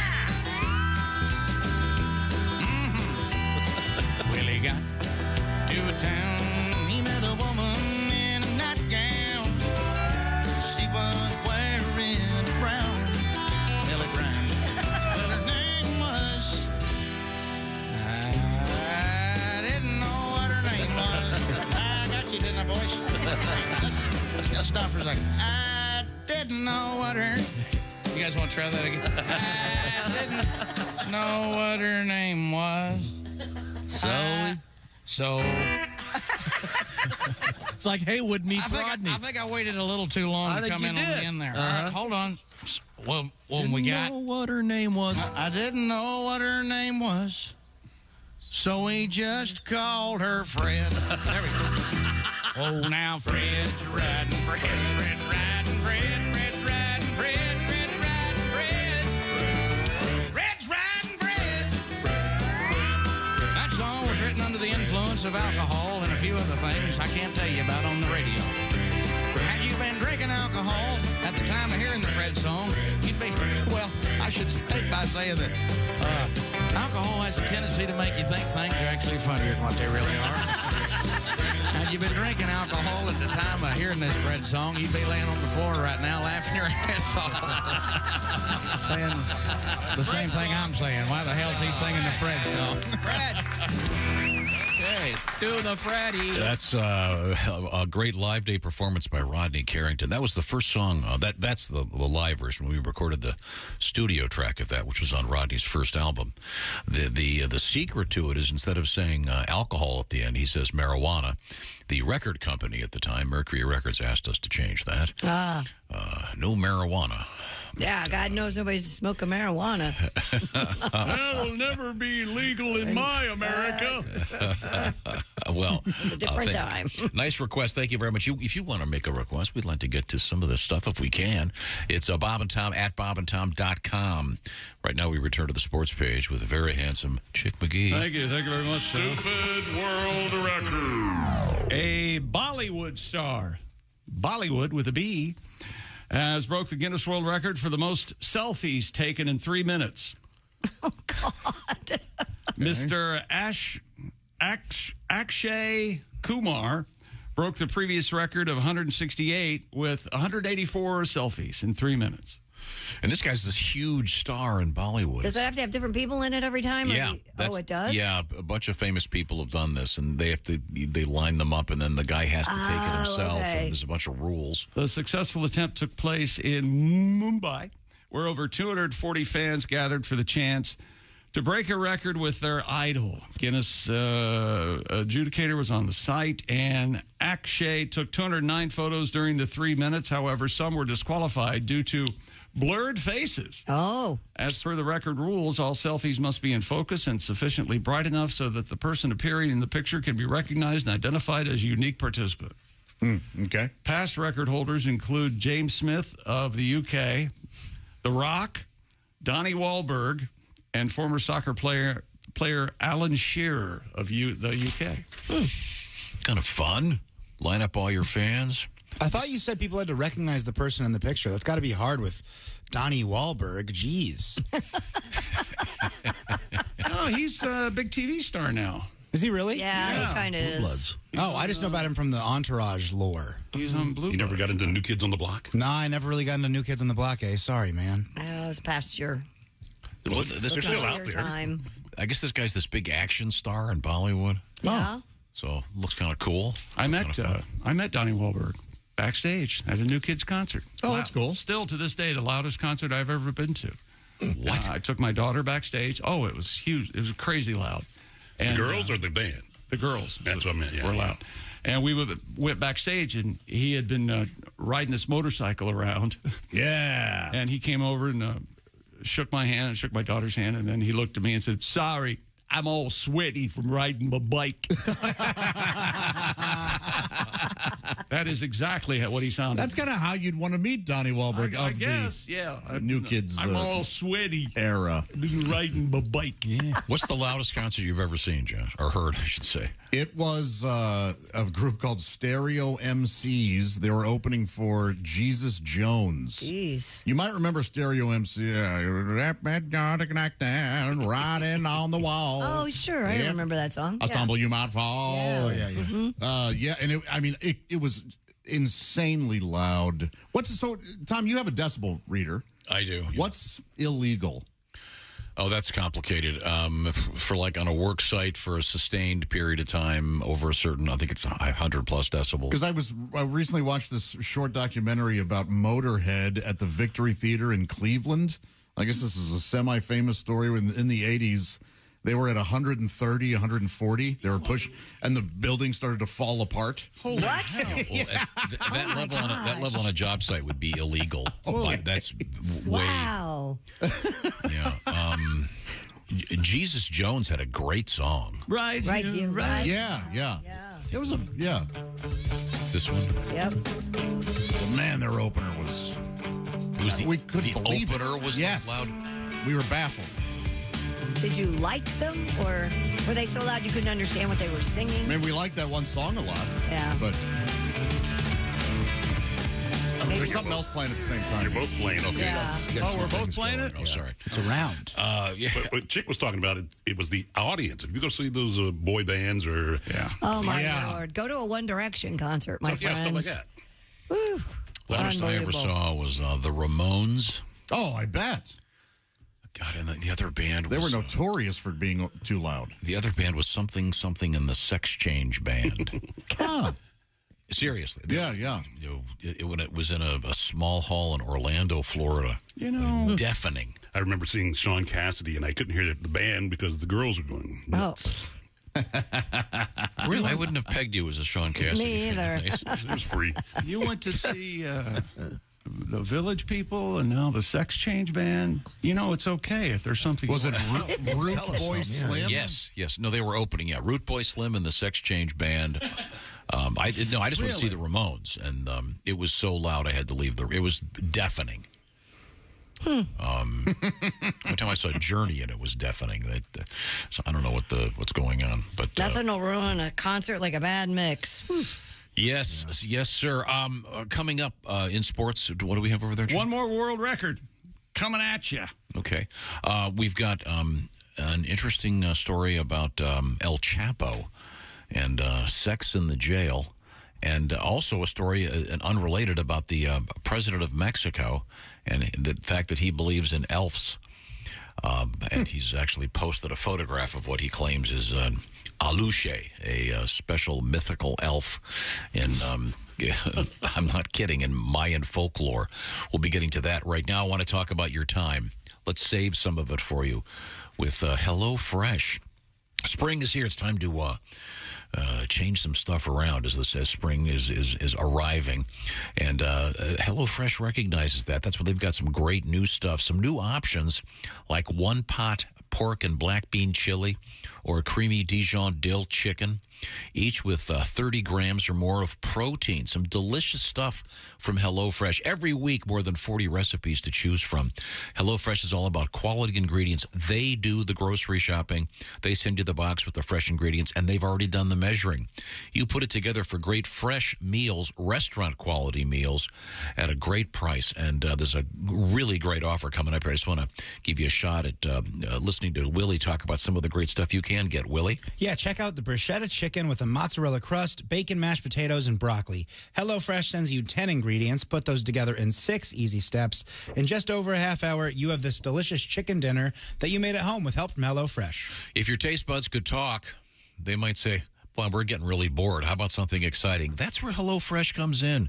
Spice up your life. And speaking of spices, they've got them all in packets ready to go, so you don't have to worry about adding too much of this or that. With the cost of groceries going up, this is the perfect time to check out HelloFresh. It's cheaper than groceries, 25% cheaper than takeout. Pre-portioned ingredients. You put it together. It's a great way to teach the kids to cook. Josh, perfect for date night. HelloFresh.com/BTShow60. Sign up today for 60% off plus free shipping with the code BTShow60. Once again, it's HelloFresh.com/BTShow60. That's BTShow60, like Bob Tom Show 60, for 60% off and free shipping. HelloFresh.com/BTShow60. Also, coming up, snow in L.A. And what is this noise? Don't answer if you can see me. Wow. What is that? That's a skillful. What the hell is that? That's a skillful tongue you've got, mister. Thank you. This is the Bob and Tom Show. Essential Morning Radio. All day and all night. This is Bob and Tom 24/7. 24/7. Thanks so much for tuning into the Bob and Tom Show this morning on a Monday. Greg Warren, Reno Collier on the way. By the way, Greg Warren going to be out on the road in Kansas City, Missouri, coming up this Thursday through Saturday. The Comedy Club, Kansas City, Missouri. GregWarrenComedy.com for more information as we roll on through a Monday morning with you. And don't forget, our YouTube channel is available anytime, even right now. Just go to YouTube and search The Bob and Tom Show, and you can actually watch as Greg Warren zooms in and Reno Collier later this morning right there on our YouTube channel. And, of course, you can go back later in the day if you've missed something or want to rewatch the show. It's available for you right there. That's right. Bob and Tom has a YouTube channel, and you can watch anytime. Even right now, just go to YouTube and search The Bob and Tom Show. Rolling through a Monday with you. You're listening to Bob and Tom 24/7. Hi, everybody. Christy Lee with your Bob and Tom Entertainment News Update. Everything, Everywhere, All at Once was named Best Theatrical Motion Picture at the Producers Guild of America Awards outside Los Angeles Saturday. 4 of the past 5 winners of that award have gone on to win Best Picture at the Oscars. Angela Bassett was named Entertainer of the Year at the NAACP Image Awards on Saturday. Black Panther Wakanda Forever was Best Motion Picture. Viola Davis won Outstanding Actress for The Woman King. Will Smith won Actor Award for Emancipation. And Abbott Elementary, a fine little comedy, won for Outstanding Comedy Series. Interest in Ant-Man and the Wasp Quantumania is dropping rapidly, but it was still enough to keep number 1 at the box office over the weekend, dropping 70% from last weekend. Cocaine Bear made a good showing to debut in second. Jesus Revolution, starring Kelsey Grammer as a minister, was third. And Australia held a state memorial in honor of Olivia Newton-John yesterday in Melbourne. Newton-John died in August at the age of 73. Her husband, John Easterling, told the crowd that when he met her, he knew nothing of her music and had never seen Grease. Dolly Parton, Elton John, Pink, and Barry Gibb all sent video tributes. And that's your entertainment news. I'm Christy Lee. More of the Bob and Tom Show coming up. Things you hear on the Bob and Tom Show. Comedian Renee Hicks has joined us in the studio. Morning, Renee. Good morning. Quite the sportswoman, I can Oh, tell yes, from your yes. And we were talking about the WNBA. I just want to know, like, will there be, like, feminine hygiene commercials, like, sponsoring it? Because I think those things got to go. They're just too damn nasty. I mean, they got to stop. They got to stop talking about women's genitalia. I mean, and these women talking about douche. We don't do that, men. We don't go to the beach talking about douche. You don't? You know? No, we don't. And see, I never want to see a black woman do that. Mhm. Because they would have her just acting crazy, just walking along going, oh, girl, I ain't seen you in a...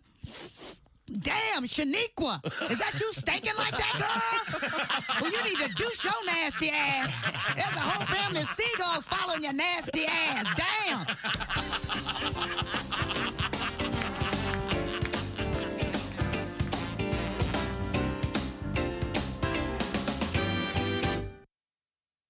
Good morning, sunshine. Bob and Tom 24/7. 24/7. 24/7. Are odors in your home a constant problem? Do you live with a smoker, have pets, or simply have annoying kitchen cooking odors that just won't go away? Do you ever hear comments like this? Gee, Janet, I never thought of fertilizing houseplants with cow dung. Or has a house guest ever said, Great room freshener, Bill. What do you call it? Early American locker room?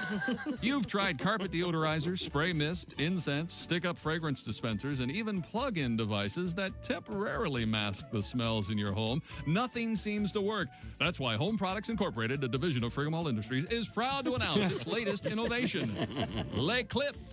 With Le Clip, foul-smelling odors seem to miraculously disappear. Simply put Le Clip over your nose and the nose of visitors to your home and see what a difference it can make. Hiya, Mary. How you been? Wonderful, Janet. Hey, your house smells great. See how easy? If you pick up Le Clip today, and if you're not delighted with the results, we'll send your money back.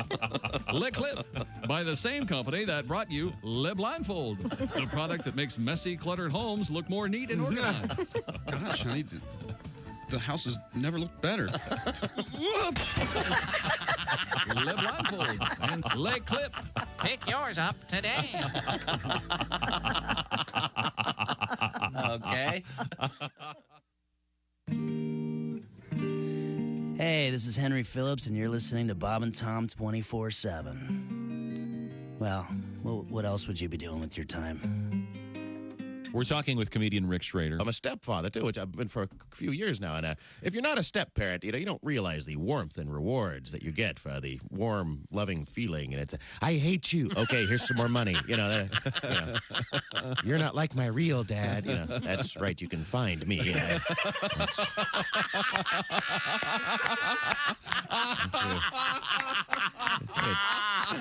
Track down your real deadbeat dad and have him pay for these Barbie accessories. Bob and Tom 24/7. It's not on air. It's online. Bob and Tom. Welcome back to the Bob and Tom Show. Christy Lee at the news desk. Hello. There's Pat Godwin. Hello, Chick. Hey, there's Josh Arnold. Hi there. There's Ace Cosby. Hey. Willie Griswold. Hey, man. I'm Chick, and here's Tom. Got some weird weather going on out there. Yeah, in L.A., they were blanketed by snow in a rare winter storm. According to the National Weather Service, the weekend storm, one of the strongest to ever hit Southwest California. As much as 81 inches of snow fell at the Mountain High Resort in the San Gabriel Mountains. Well, in the mountains. And a total of 64 inches fell in Snow Valley in the San Bernardino Mountains. How much fell in L.A.? Well, they had a lot of flooding, a lot of rain. There are shots of spots in L.A. where there's actually snow on the ground. So Right, but it was like an inch? Fierce winds, frigid temperatures, lots of people without power. Wait a minute, was it like an inch and a half? Or? You do this. More storms could be coming today. Hello, Bob and Tom Show. Welcome to a Some Other News special news report. I'm Harry Quimhuffer, sitting in for Dick Hitswater, who had been sitting in for Clyde Torres. Hi. Clyde? Our harsh winter weather took a special cruel turn when a storm hit the Los Angeles area over the weekend, bringing snow, rain, and bitterly cold temperatures. With a weather event of this magnitude, our thoughts immediately turned to the most vulnerable. Of course, I'm talking about LA's large population of celebrity. Unlike normal humans, celebrities require a high level of pampering just to stay alive. With that support system jeopardized by the weather, casualties are expected. Already, many are unable to heat their pools. Oh, boy. Yes, ice accumulation has made tennis courts unusable. Some have resorted to burning spec scripts just to keep warm. While most A-list celebrities should survive, they all have live-in servants who will provide a source of nourishment should the need for cannibalism arise. It's the B, C, and D-list celebrities that are in most danger. Your Josh Arnett's, your Snookies, your Jean-Claude Van Damme's, and your lesser-known Baldwin brothers. With roads impassable, personal chefs, drug dealers, and therapists are unable to come to the aid of these at-risk celebrities. In response, the Red Cross has opened several luxury spas around Beverly Hills. FEMA has anchored a number of fully furnished yachts off of Malibu Beach. Local food banks are requesting donation of lobster, white truffles, Wagyu beef, oysters, saffron, and bluefin tuna. LA's Humane Society has asked celebs move their small yappy dogs from their normal Coach purses into their fur-lined Coach handbags for warmth. All right. California Governor Gavin Newsom is urging residents who live near celebrities to check in on them. Said the governor in a statement to reporters, if you see a Steve Buscemi buried in a snowdrift, dig him out. Be a good neighbor. Shovel a pathway in front of Anne Hathaway's dog mansion. Take extra blankets and a rhubarb pie to Andy Sandberg. A society should always be judged by how it looks out for its most vulnerable members. Some Other News will provide regular celebrity death updates until the crisis has passed. I'm Harry Quimhuffer, sitting in for Dick Hitswater, who'd been sitting in for Clyde Torres with this Some Other News special report. Very good. Hollywood's most vulnerable. I haven't heard Clyde Torres. Is he? No, I haven't heard heard them either. Hard to find on the network. Yeah. Okay. Especially for guys. Do you remember us talking about this last week? We've been talking about this. It's one of those water birds. What is it called, Josh? Oh, yeah, I always called them just a bird whistle. Bird whistle? Yeah. You put water in it and they're... Yeah. Isn't that pretty? It is Isn't pretty. that nice? Great. Isn't that delightful? Yeah. There's water in there? Yeah, you fill them with water and then they make that noise. That one's leaky, isn't it? Yeah, that's real. Yeah. I think you gave me the gag. Yeah, sorry. Hold it up so I can see it. I can't. Oh, it really spilled all down his front. It looks like... Oh, gee. It looks like a fancy hash pipe or something. I told you this was a new shirt. Well, I've got some for you to take to the girls. Does it make a noise if there is no water in it? It does not. Oh, Yeah. Have you tried that on gravy? No, I haven't. Oh, on his cat gravy. I thought you meant that he put gravy in instead of water. Is that what I was going to say? I was going to say, Ace. I imagine it's probably a little lower in the pitch. It must be. If you fill it with gravy instead of water. But certainly a fair question. Yeah, I forgot. Gravy's your cat. Yeah, no, she'll love it though. That's she a has great toys that make it similar noise too. And why is Gravy's name Gravy? There's a story, right? Yeah, her sister's name is Biscuit. Oh. And I went, well, I'm going to name her Gravy. That's so sweet. And she's gray, so it makes sense. Right. And gravy. And gravy makes life, makes food a little Better. more bright. Yeah, so I thought, well, this cat will make my life. This is the gravy to my life. What kind of gravy's gray? I don't know. I just said that. Well, beef gravy's brown, I guess. Brownie. Yeah, but gray, the word gray. Gravy. In gravy. Yeah. You're right. That's what. Yeah. That's where I got it. I think if you're drinking or eating gray gravy, you may want to go to a better restaurant. You like gravy, Tom? Love it. You don't look like a big gravy Man, guy. I Yes. hate Yeah, gravy. I like to go to the cafeteria where you can see the food. Just going to say. I just took Pat Godwin and his son to the cafeteria a couple weeks ago. How much fun was that? Great. How much did Jimmy eat? A lot. He loves the fried chicken. He'll pack it away. Any interesting stories about Pat and his son at the... Oh, we had a nice time. Just a nice lunch. All right. That's good. We looked around the room, and I said to Pat's son, Jimmy, now, Jimmy, if you look around the room, you're going to notice that Pat and I are the youngest people here beside you. Which is true. Yeah. So did he get the lobster at the... No. They don't have lobster at the cafeteria. He got fried chicken and mashed potatoes. You didn't tell him that when you were heading over there. Because he didn't want to go over until he got there and saw the food. Yeah. Fried chicken, mashed potatoes, gravy. The I'm just telling you got to what he meet me there likes. one day because sometimes they have chicken livers. My favorite. I'm so in. I love chicken livers. And Chick, they have desserts at the front of the line, and they have baked desserts at the end of the line. Yeah, they do. So if you play your cards right, you can get two desserts. The way it should be, yeah. Boy, it's hard to pass up those desserts when you're walking by at the beginning. There must be some psychology about that. Oh, yeah. They've done the research. Yeah, it's fascinating. You're starving, you have anything to eat. Wait a minute, that's a chocolate pie. Pudding. That looks delicious. I like the custard cup. I'm 97. I love those. Delicious. Side of tapioca. Chick, when you're at like a Cracker Barrel and you have a choice when you order your mashed potatoes, do you want sawmill gravy, the white gravy, or do you want brown gravy? What do you pick? I get the brown gravy. Yeah. Okay. Yeah. But you like the sawmill? No, I get the sawmill on the like the country fried steak, that kind of thing, but I don't. Is that like a chicken gravy? What comes with the biscuits? Yeah, you're right. Yeah, it is. It's more of a chicken-based gravy. What a great name. Sawmill? Oh, it's awesome. Yeah. Yeah. We have to take you to Cracker Barrel. Yeah, Your life would change. Chicken and dumplings. Cheesy potatoes. And Their hash brown casseroles to die for. They'll make an omelet if you ask. It's not on the menu, but nice to They serve booze nowadays. You can get little mimosas. Yeah, they do. At Cracker Barrel. What? Yeah, Bloody Marys. Start off your day drinking. Well, they've got to call it like mountain. Oh, sure.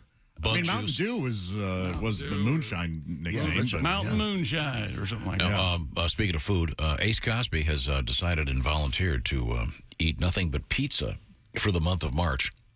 And you've ruined it. I haven't ruined it. I'm paying for it. It'll be a variety of pizzas, which he will grade, Okay, keep so track of. He will grade. He's just going to eat pizzas. That's correct. That's all he can eat. 3 pizzas a day. Yes, that's all he can eat. All right. It's 90 pizzas. No salads. Well, I don't want to restrict. I think if as long as he eats a pizza, he can have a side salad. There are pizza places that have salad on the pizza. That counts, right? No. Yeah. Wait. Salad on the pizza pizza. as a topping? I thought about that. I don't think it should count either. You do want him to die. No. If something happens to him, I'd be very upset. Oh, boy. Oh, Mr. Speaker. No, Ace, typically, what is your favorite pizza? What type is it? What toppings, if you will? Normal toppings, I'd go for sausage, pepperoni, mushroom, some onions. All right, yeah, savory, very savory. All at the same time, or do you sometimes just get a sausage? That's a lot on the sometimes just body. a mushroom? Okay. Okay, good. Sounds good. You're going to enjoy it. Yeah. I'm looking forward to it. How do you order a pizza without what he just said All together. as topping? Pepperoni, sausage, onions. What was it? Green pepper? I'd like a pepperoni pizza, please, or I'd like a sausage pizza. You don't like to mix toppings on there? I like to keep it to a minimum. Pepperoni pizza with onions on the side? Is that how you roll? I don't want onions on my pizza. I'd like. Oh, you don't? And doing my research, I discovered there's seafood pizzas. And oh, yeah. Do you like sausage mushroom, maybe? Yes, that's a nice combination. Okay. But, you want to be careful how much you mix. Gosh. I never would have thought you'd have that opinion. Jeez. So you don't want a Supreme? But that's everything. No, it's everything on That's it. real good. No, it's just it's there's too much of everything in our world, and that's just confusing. Your taste buds go, "What the hell's this?" I can't taste the sausage because there's too much of what that red stuff is. Oh my God! It's free country. It's pizza my way. It's crazy how your ADD has infiltrated the toppings on your pizza. Right? You can't focus on one thing so much that you can't even have multiple flavors on your palate. What are your toppings, Tom? I just said typically. What's your go-to? Maybe it depends. I'd like to switch it up. I'm surprised that you let your food touch on the plate. Weren't you, as a kid, you didn't like that? Oh, absolutely. Yeah. I'm surprised you're allowed to eat pepperoni. You're not. I don't particularly care for pepperoni. I'll be honest with you. Well, then why did you just say you order pepperoni pizza? I mean, for the kids, they'll have that. Okay. Not a big fan. What about a cheese pizza? Nothing wrong with cheese pizza. Sure. What about a margarita pizza? That's the best. I guess. What is it? It's got salt around the crust. Basil. Yeah, a little bit of tequila. A lot of lime. No. That's not true, Tom. Oh, I was going to say, No. if it's got salt around the crust, I'm in. It's And usually it's, just cheese, tomato, and It's basil. delivered by 3 Karens going, woo! There's your margarita! They hit a tree on the way out of your driveway every time. Marks! So we'll get Ace up and running in March. Just keep That's a brave sweater. Well, no tip. And when did anchovies become that was always the standard joke, hold the anchovies. What pizza ever had anchovies? Was that a thing? Anchovy pizza. But I mean, there's still places you can get them. I think it might have been an East Coast thing first, and then must have. You hold the anchovies. There was no need to hold them. I've never had it. Have you guys had anchovies on your pizza? No. It's very, I've heard it's very, very salty. I've had an anchovy. I've just never had it on the pizza. You ever met anyone named Anchovy? I had an anchovy. Anchovy. That's right. Yeah. Chovile was her full name. Yes. Lovely woman. Nickname. Smelly. Uncle like an old aquarium. Parmesan, was that it? Could we move on? Do we have another world record? Tom, you know that Wednesday is March. Yeah. Right. I don't think he's aware of this. Yes, I am. That's when the pizza starts. Okay. Right. All right. How are you going to cook those here? Don't let it sneak up on you. You have to bring them. The here. pizzazz. A lot of them in the microwave. Okay. We got a microwave. He can have his pizza breakfast here every morning. Ace, would you like to borrow my pizzazz for the month so that you have 2 running? Oh, yeah. I don't need that. Okay. I just want to make sure. No, the pizzazz, what he means is it's a pizza cooking device. He's not suggesting that Josh has that. I can lend you a little rare element. Pizzazz. That charm. Oh, sure. Ace, you looking for a lady friend? I'll loan you my pizzazz. I'm sure you'll get lucky. There's 3 working. Little joie de verve. And there's 3 orify. And sorry. By the way, I know that's not how that's pronounced, but yeah, funnier to say joie. The French call it. I don't know what. I've always loved that. I love that. What's that from? Austin Powers, I think.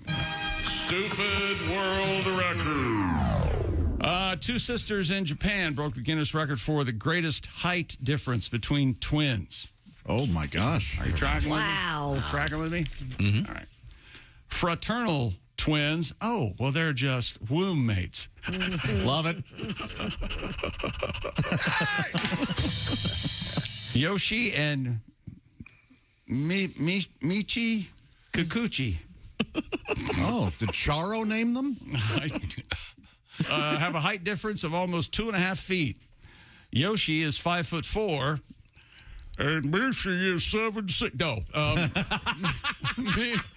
Mishi is 2 feet 10 inches. What? Wow. Oh, wow. Oh, something's wrong there. Happened? Oh, no, Something's wrong there, said Christy. Boy, oh boy. Wow. Mishi has a medical issue that keeps her very small. So. See, that was my point. Well, yep, something's wrong, all right. Well, no, I mean, she's lovely. I'm sure she's a lovely young woman. Well, here it is, Christy. Mishi has a bone disorder that prevents her from growing. Well, actually, Mishi didn't eat her vegetables. He's laughing like he said something funny. They're on a TV commercial. Look what happens if you don't eat your vegetables, kids. You'll end up miniature just like her. Seems like a cruel commercial. Seems like a cruel world record. I should have had a V8. You sure should have. Yeah, we You're right about that, Tiny. Yeah, we tried to get that gig as the Doublemint twins. They turned us down, those fascists. Yeah, we don't get you a piece and a half. Willie, do you know who the Doublemint twins are? I think I get it through context. There's like Family Guy jokes about them, but I never saw the commercials. Of course not. No. TVs were very new then. Those ads were everywhere. Who are the most famous twins right now in the world? The Property guys. Yeah, Property Brothers. Sure. Probably, yes. Yeah. And before that, probably the Bitcoin guys. What about Venus and Serena? Oh, yeah. Are they twins? They're not twins. No, they're not twins? They're just sisters. They're just sisters. Oh, really? Whoops. Yeah. But they're both what would be considered of certainly average height at least, whereas this young gal is very short. Isn't there one of the twins that's always less, though, when you have twins? What? Isn't that right? They're less. Less what? Whatever you got. You know, less. I doubt it. I don't know that. Less successful. Oh, really? You're going to dive in on the right side of this? No. There's something wrong with the bone disorder girl, okay? Well, it didn't make any sense for her to be that short. And yeah. This is like an Arnold Schwarzenegger, Danny DeVito kind of thing. Remember, they were the movie twins. Yeah. Sure. Okay. But it's a fun little record. Yeah. They keep threatening to make triplets, the movie. Really? With Eddie Murphy being the third. Hilarious. Yeah, sure. I bet it would be worth a watch. Good Lord. Better hurry. His first comedy troupe was called The Triplets. Oh, isn't that right? Yeah, with Rob Bartlett. Yeah. Who's Danny DeVito's? No, Eddie Murphy out in Long Island. He was in like a trio, not a duo. Yeah. Cool. Wait, so you better hurry for who? Schwarzenegger, DeVito, Murphy, or all of the above? You know, the time marches on. Yeah. Some of us are dropping out of the march. I wonder what's wrong with Danny DeVito. There's got to be something wrong He's there, little. right? Yeah, Tiny guy. Yeah, tiny. I saw him when Hilarious in person. guy. He's shorter than I am in person. Oh yeah, It's still great. Coming up, we have when you drank all the limoncello on the View. Remember that? Dead Guy at the Bank. Dead Guy at the Bank. Dead Guy at the Bank. Yeah. But not for any. Well, you'll find out why. There's also a naked guy in the middle of Dallas running down the road. Dallas. We've got. Is that a dog or a coyote? And fart yourself blind? Is it possible? A doctor says it is. Oh, man. So, Ace, I know you've ruined a couple of pairs of underwear. Let's see what this is all about when we come back. This is the Bob and Tom Show. For a complete copy of the Bob and Tom Show contest rules, go to bobandtom.com/contest-rules. Or just scroll down to the bottom of the page and see contest rules. This is the Bob and Tom Show.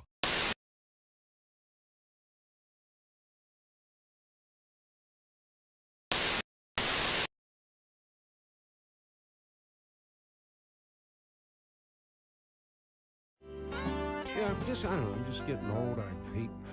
I'm not doing this gracefully. I hate technology. I hate any kind of change. Have you seen this commercial for a car where they say the car can actually anticipate when you're going to have a wreck? The car can predict when I guess they got some kind of computer on board. Right. I thought, if that was really true, as soon as I hand the keys to my son, the damn airbags would go off. You know what I mean? But it's not all this technology. Like I'm sure you guys probably have this. I just don't understand it. This like MySpace and Facebook. Oh yeah. Twitter. I just don't. I don't understand the concept. Can you imagine being in a mall and going up to a complete stranger and going, "Psst, could I be your friend?" Denied? You be denied bail. That should be denied. And young people out there, I'm not saying I'm right. I know this is old man cranky talk. I really do. But I just don't understand. I see all these young college kids getting tattoos with like Chinese characters on their arms. Yeah. You think there's college kids in China getting "Get her done" tattooed on their arms? I find that unlikely, don't you? That's very possible. Now, this you don't have to be old or cranky for this to make you mad, but this is making me nuts. Have you noticed how lately when you call these tech support things, in my case, I was calling my credit card, but one of these 1-800 things, we know this has been outsourced for a while, but sure. Remember in the beginning, how they try to pretend like they're American? Oh, Remember yeah. that? They'd say, well, my name is Sean. You go, yeah, how's the weather in Calcutta today, Sean? But now they don't even care. Have you noticed that? I mean, I'm serious. I called the other day, and the guy just told me his an Indian name, and when they put me on hold, they're playing Ravi Shankar. You know, they didn't bother to hide it at all, and I was getting so frustrated because, you know, I wasn't getting anything done. I kept saying, excuse me, I'm sorry, what was that, please, excuse me, could repeat that. And here's what I want you guys to do. It was a lot of fun for me. Maybe we'll start a movement. I started mumbling on purpose like Boomhauer from King of the Hill or Gabby Hayes. I started going, yeah, they damn well some make up a thing in there, put someone down on him. He goes, excuse me, what? I said, yeah, how do you like it up, Boom, huh? Try that on for size.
Brendan Fraser took Best Male Lead Actor for the movie The Whale. Christy has seen it and said it is awesome. And that is a look at things you may have missed. More of the Bob and Tom Show coming up.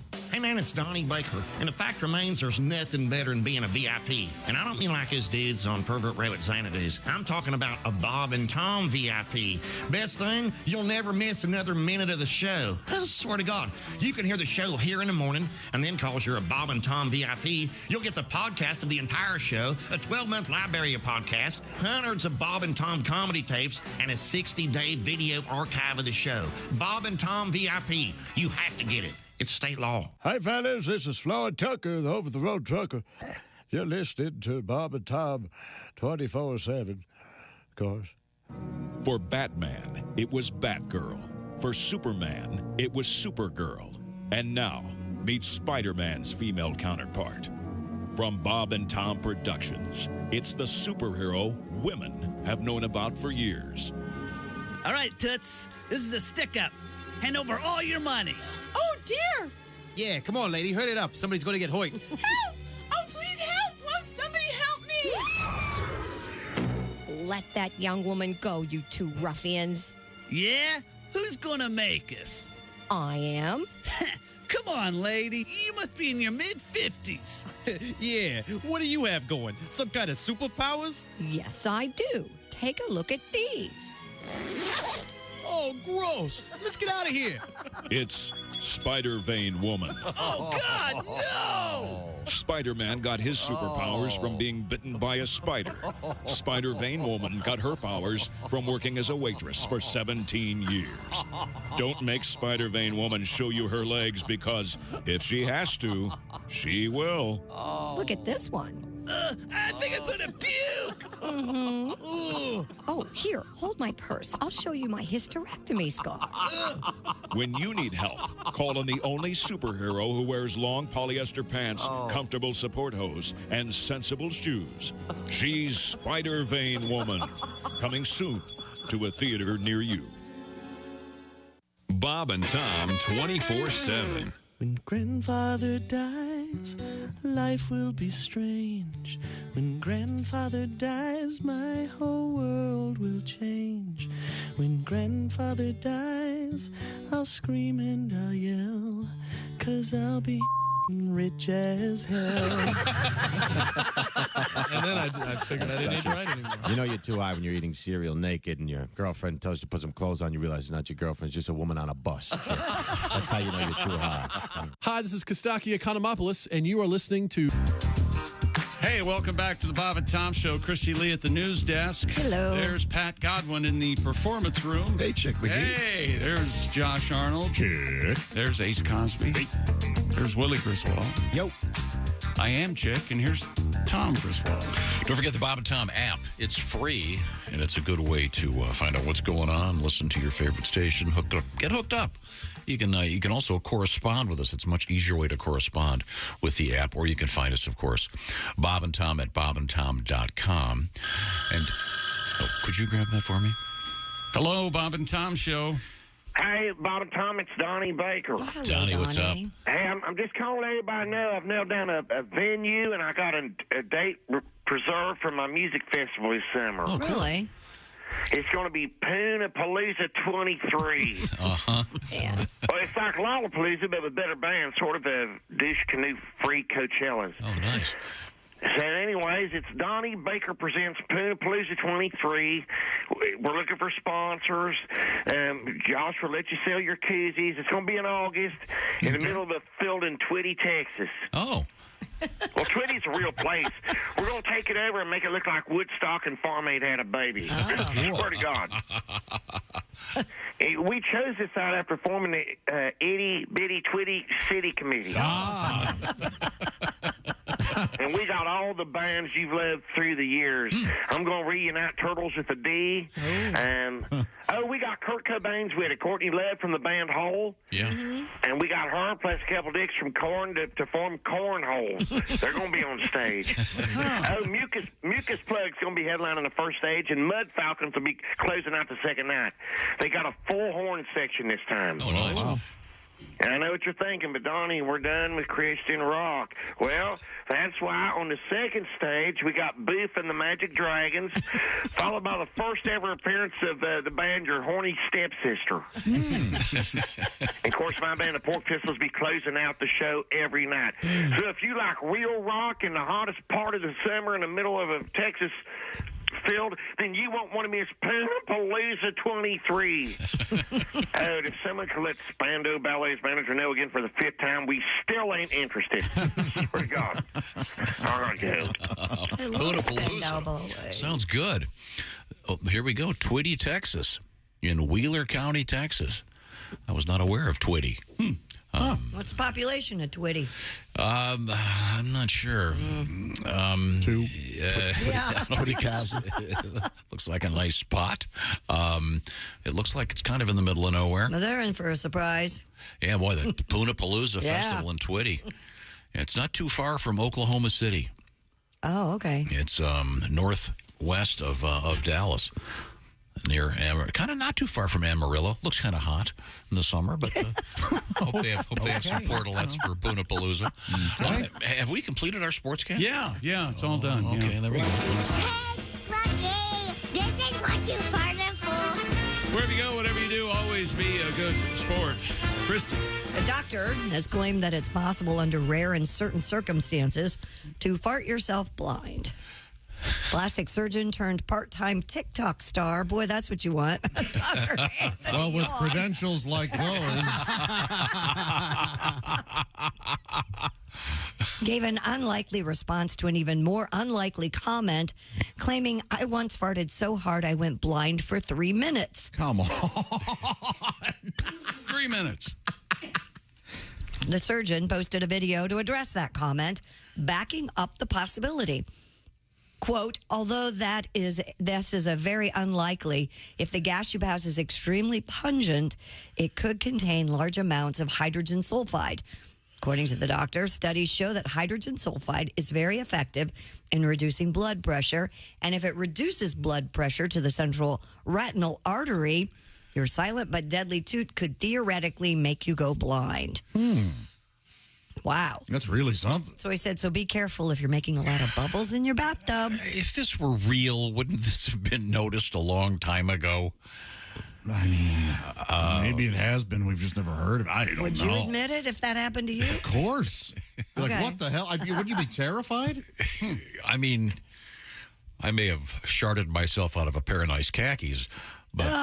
that's a whole different thing. I've never gone blind. Yuck. Of course, Ray Charles, his family used to say, hey, look, Ray, easy on the beans, bro. You're going to go blind. You should have listened. I'm skeptical. I don't think, I just think that's, if this guy's a TikTok star, that makes me a little bit, I don't know. A lot of people on TikTok Cautious. these days. Well, doesn't mean that their information is correct. Well, it doesn't mean that it's incorrect. Okay. Theoretically, it probably is possible. But that's, I mean, it's also theoretically possible for me to walk through that wall if I bump against it enough times. I don't think so. See, yes, there is a theory and string theory. And, yeah, and so it's okay. Well, that's my point. Again, what if you could fart and then you could walk through the wall? Like it breaks something in the chemistry of the wall. Your fart is so powerful, then you can pass. That'd really be something. That would be. You wouldn't have to face there's the superhero that Marvel needs. Fart man? Yeah, the methane man. What else you got, Christy? Well, coming up, we have El Chapo in the news. We have a wood sprite or an elf being seen by the Mexican president. For real. Yeah, and this is like a scary photograph thing where there's this elf in a tree. We'll show it to you. You like Sprite or 7-Up? What was the new stuff we just tried? Starry. 7-Up. Sorry? Yeah. It's kind of nice. Huh. But we'll get back to Sprites, and there's a different word that is used for this particular type of elf in Mayan history. Yes, it's a Mayan tradition. Mayan culture. Yep. Also, coming up, we have naked stuff in the news, including a naked dude and some music from Mr. Pat Godwin. And we have apparently a new intro for Ace for Yes, Joke we of the do. Day. I'm very excited for the Ace Cosby. We'll do that next. Coming up, comedians Greg Bourne and Reno Collier as well. This is the Bob and Tom Show. Thanks for listening to the Bob and Tom Show this morning. The show is also out there for you on our YouTube channel. Watch and subscribe.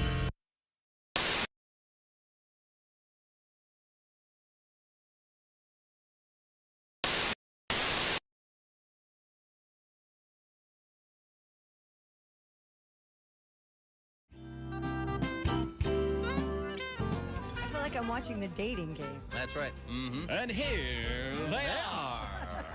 From Columbus, Ohio. He's an inveterate masturbator.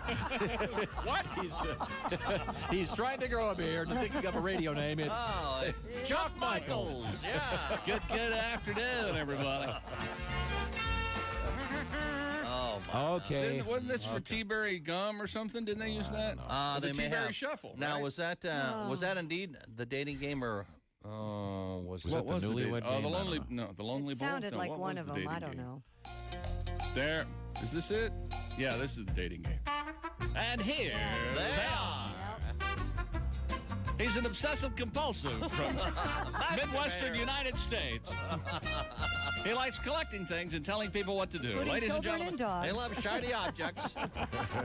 and he's just now. He's a member of the Black Panther Party. I didn't expect that one coming. He didn't. And a confirmed bachelor. All right, now, here they He's are. fathered 9 children. Ladies and gentlemen, big round of applause for Tom Griswold. Yeah, that's where you come around the partition. Okay. Now, this We is have where you to, go, bachelor number one. Hey, if I I'm was held greasy, bachelorette number one. If I were a bush, what if I kind of drop some bush food on the would I floor, be? how many seconds before you eat it?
Show, and you're listening to Bob and Tom 24/7. Hi, everybody. Christy Lee with your Bob and Tom News Update. The latest folding screen smartphones, immersive metaverse experiences, AI-powered chatbox avatars, and other eye-catching technology are set to wow visitors at the annual MWC Wireless Trade Fair. The 4-day show, also known as Mobile World Congress, kicks off today in a vast Barcelona conference center. It's the world's biggest and most influential meeting for the mobile tech industry. Some Michigan residents faced a fourth straight day without power as crews worked to restore electricity to more than 165,000 homes and businesses in the Detroit area after last week's ice storm.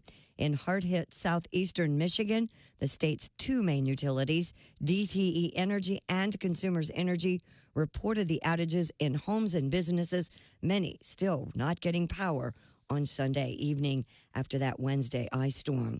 And baby tarantulas have invaded Iowa State University. The U.S. Fish and Wildlife Service donated 169 of them this month to the school in Ames after being confiscated. Tarantulas are one of the many animals trafficked in the illegal pet trading industry. The tarantulas, some not much bigger than a fingernail, arrived on Valentine's Day. About half will remain at the school's insect zoo. The other half will be traded to other zoos. And that's your news. I'm Christy Lee.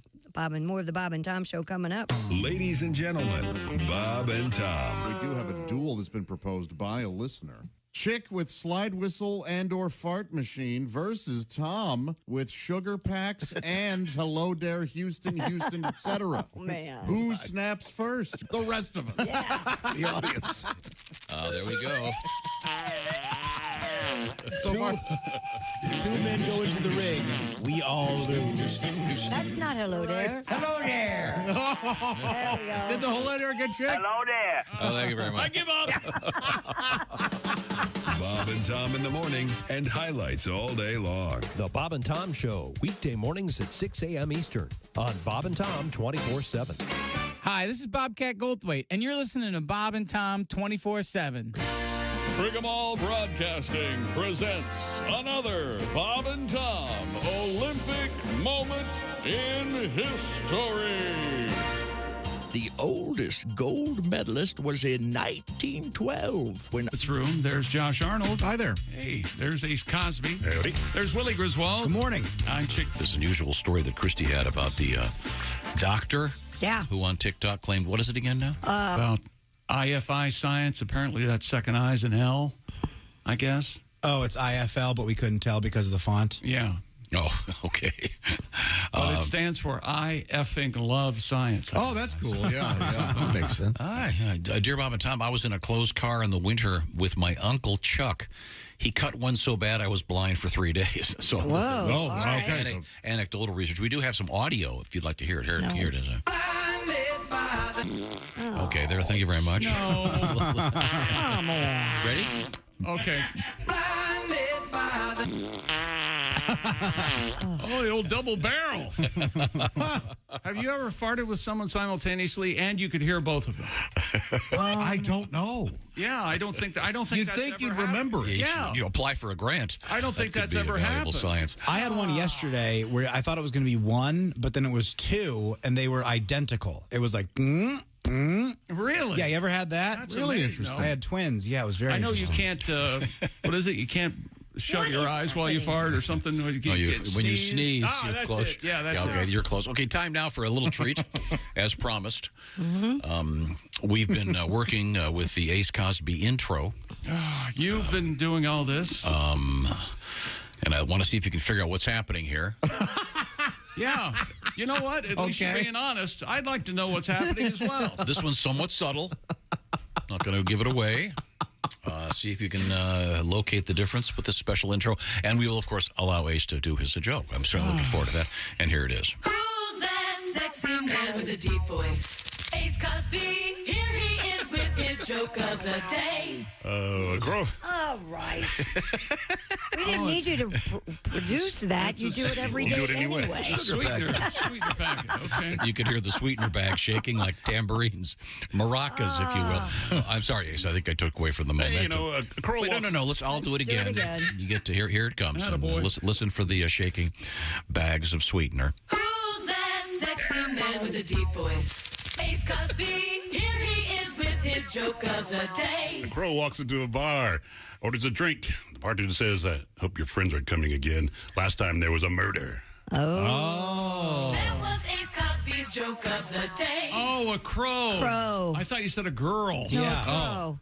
And Did you a think bunch of girl, crows too? is called a murder of crows. Murder of crows. And Yeah. of course, it was a crowbar. Oh, of course. Yeah. Thank you, Ace, for the acknowledgement.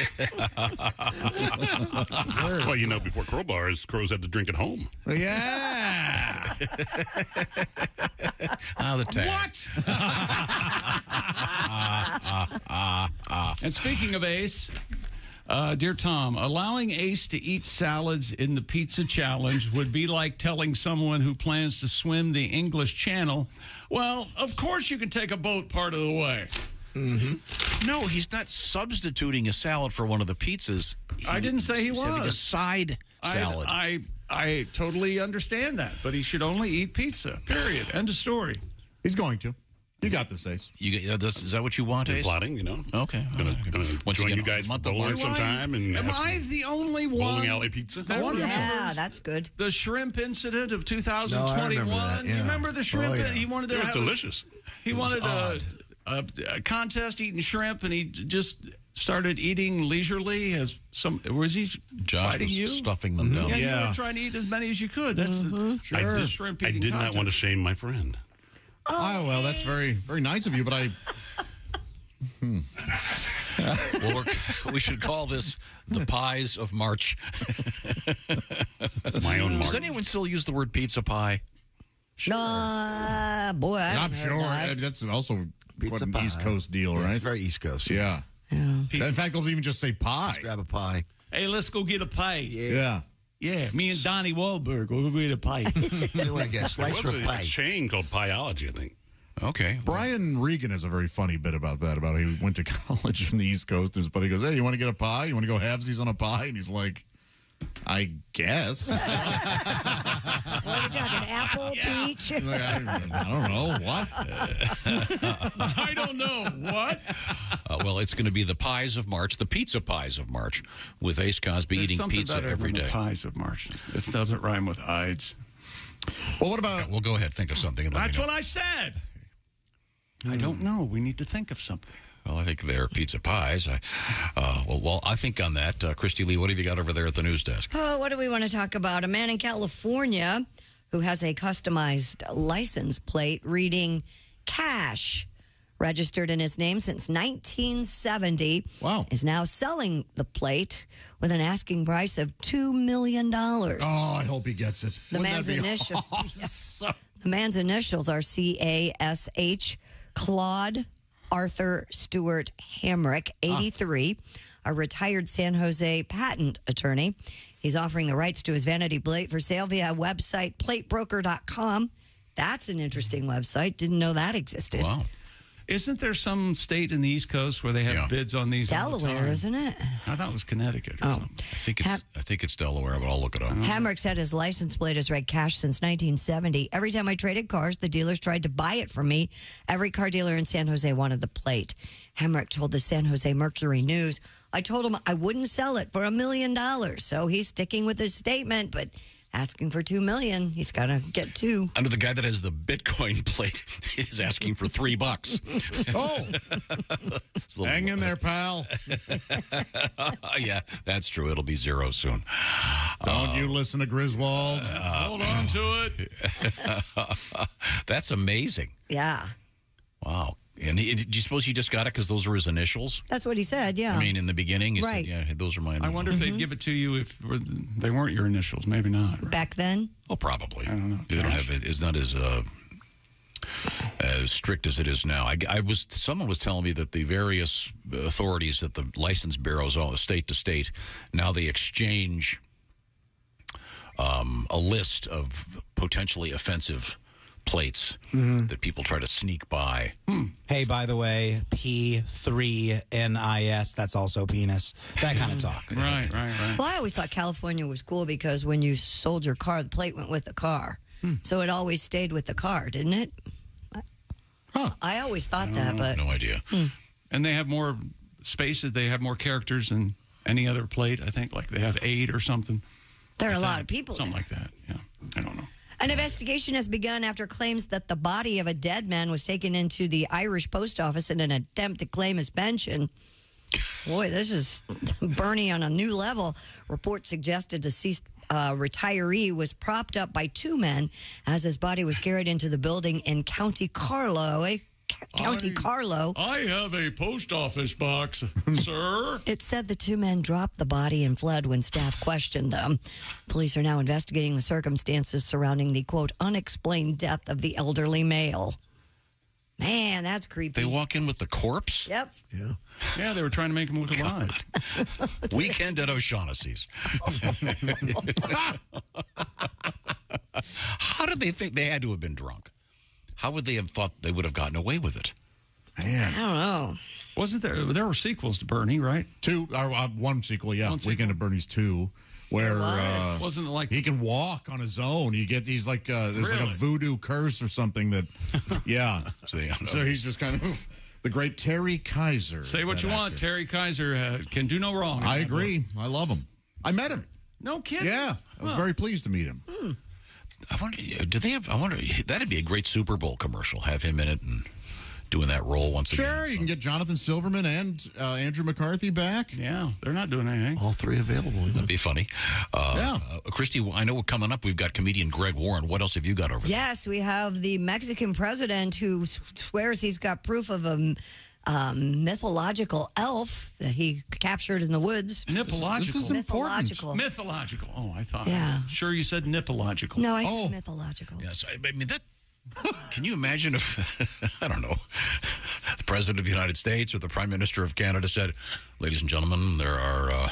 I saw Bigfoot. There are elves in the trees. There are elves among us. If you go to any national park. But that's what this guy is saying. Yeah. So put everything up on higher shelves.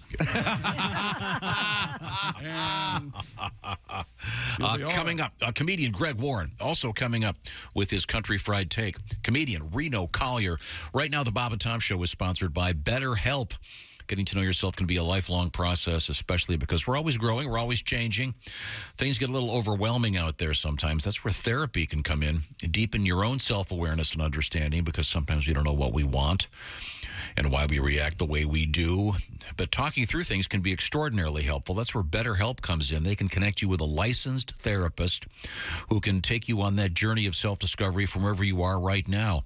You know, we've all been through some unpredictable times, especially the last few years. It's not a sign of weakness to ask for help. If you're thinking of starting therapy, BetterHelp may be worth a try for you. It's entirely online. And it can be done with speaking. It can be done with the camera on. It can be done with text in the text format. It's designed to be convenient and super flexible and suited to your schedule, again, because it's online. Fill out a brief questionnaire. Get matched up with a licensed therapist.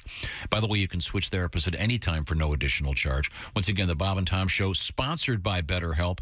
Discover your potential with BetterHelp. And by the way, it's BetterHelp, H-E-L-P. BetterHelp.com/BT Show. That's BetterHelp.com/BT Show. And by the way, that'll knock 10% off your first month. BetterHelp.com/BT Show. Coming up, comedian Greg Warren. This is the Bob and Tom Show.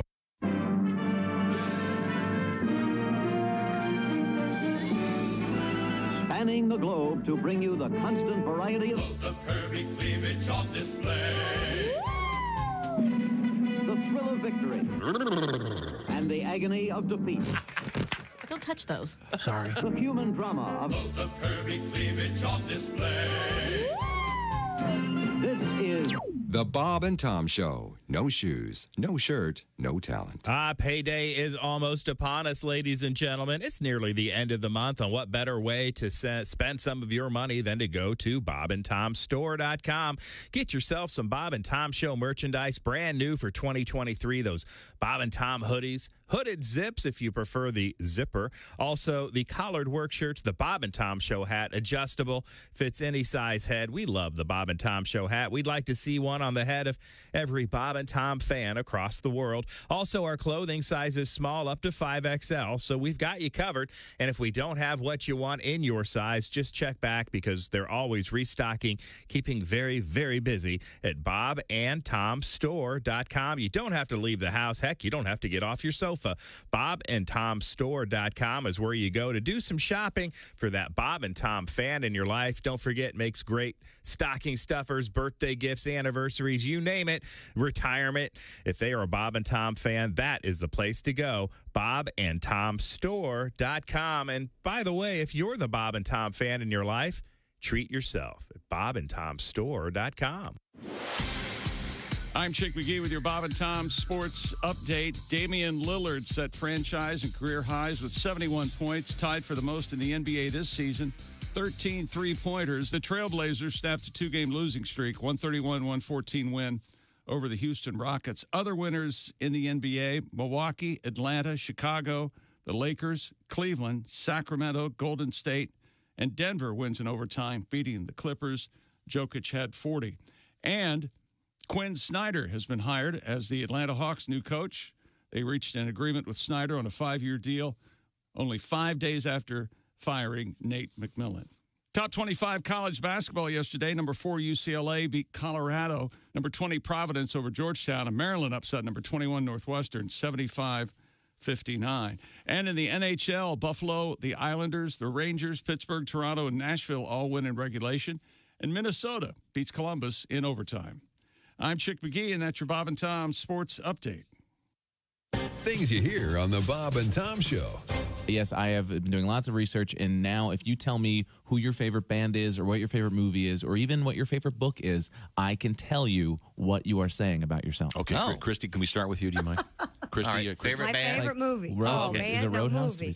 Not Roadhouse. That's the movie that you can't turn away from. Favorite movie? No. My favorite movie. Yes. Breakfast at Tiffany with Oh, Audrey my Hepburn. Are you serious? Yes. Okay. Boy, that's going to be a really mean one for me to start out on. I can Ooh. tell you what you're saying about yourself is I'm not nearly as cute as I think I am. That's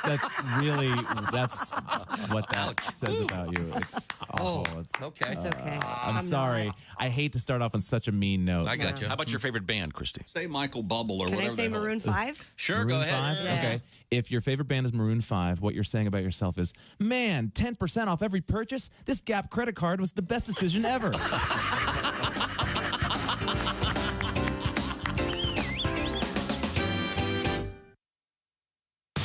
You're listening to Bob and Tom 24/7.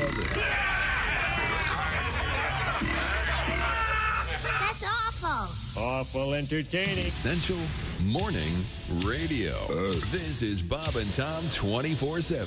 24/7. 24/7. Morning, Bob and Tom Show. Hey, gang, it's Ken Tarmac. Kenny! Hey, we just landed. I got a call on the white courtesy phone. I'll tell you what. What? Corporate has spy goggles today. They can find me anywhere. Really? So I'm on the plane. I'm on the 620 guy. Like I was saying, I'm next to some guy that kept going on and on and on today. Yeah. And almost ruined. Oh, gosh. Oh, I have another phone call. You do? Oh, and it's Tobic. Uh-oh. And I don't want to take this one. Why not? Hey, you want to hear a trick? Well, okay. Watch how I lose them. All you have to do is duplicate your voicemail greeting, and they have no idea it's not you. Oh, okay. Just listen to this. All right. I'm going to click over. Okay. Listen, All I got to memorize it, though. Okay. Okay, hang tight. Hi, you've reached gold-level sales leader Kenneth Tarmac. I'm sorry I can't take your call at the moment, but your call is very important to me. I check messages every quarter hour unless in flight, in which case I'll answer upon landing. So after the tone, please leave me your name, 2 numbers, and a brief message. Or you can Skypage, text, or preferably email me at ktar_closer.com.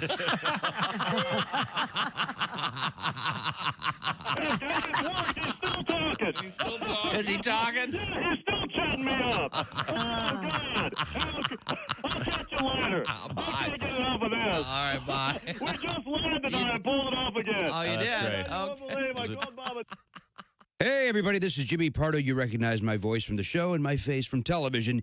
You are listening to Bob and Tom 24/7. All day, all night, all Bob and Tom. This is Bob and Tom 24/7.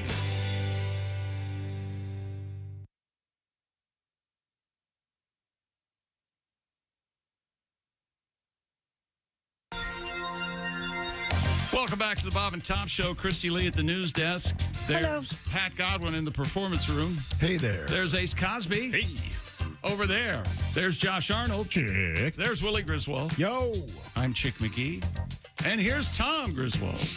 Coming up in the month of March, a lot of exciting things. March Madness, of course. Sure. And all looking forward to that. Oh, I love the Ides. They're my favorite. You know what you're looking forward to?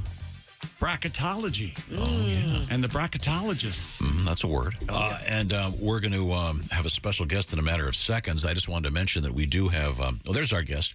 He is comedian Greg Warren. Hi, Greg. That blue-eyed, handsome man, former very fine high school and college wrestler. Two-timer. Now a great stand-up comedian. And before we get, Greg, do you like pizza? I don't really eat it anymore, Tom. Yeah, I had more than my fair share over the years. I see. That makes this transition work a lot less effectively. If you said yes, I would have gone over this. I would have gone over this earlier. I would have said. I like pizza, Tom. Do you? You know who loves pizza? Who? Ace Cosby. Josh likes it. Yeah, I don't mind it. You know what? You might as well. You didn't have to say Josh. The way your voice sounded, you should have just said Tubby likes it. That's not what I meant at all. No. Not. Well, what did you mean then? Explain yourself. I meant it's just it's a food that he enjoys. You know, like a lot of people that are in shape or out of shape or whatever. They all. Well, you sure saved it. Now, Ace has volunteered to eat nothing but pizza for the month of March. Breakfast, lunch, and dinner. Oh, my God. Pizza. Ace loves pizza. Now, is there a food that you like so much that you could eat it every day for all your meals? I like broccoli with no butter. And I do eat a lot of broccoli, Chick.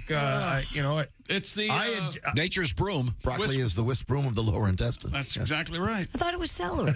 No. Broccoli is the whisk broom of the I thought celery was the whisk broom of the colon. No, what do you eat the most, Greg? Seriously, what? I think I do like salmon. I've been eating a lot of turkey lately. It's eggs, sweet potatoes, sausage in the morning. Yeah, good. But if you could only eat one thing for a month, what would it be? I don't know, Tom. I guess it would have to be, let's say, some form of meat, right? You'd have to have some sort of protein. Yeah, it's the only thing your body can't create itself. Chicken. All right. Okay, there we go. There's that. Now, do you want to do, let's see, Ace is doing the month of March. Do you want to do the month of April, nothing but chicken?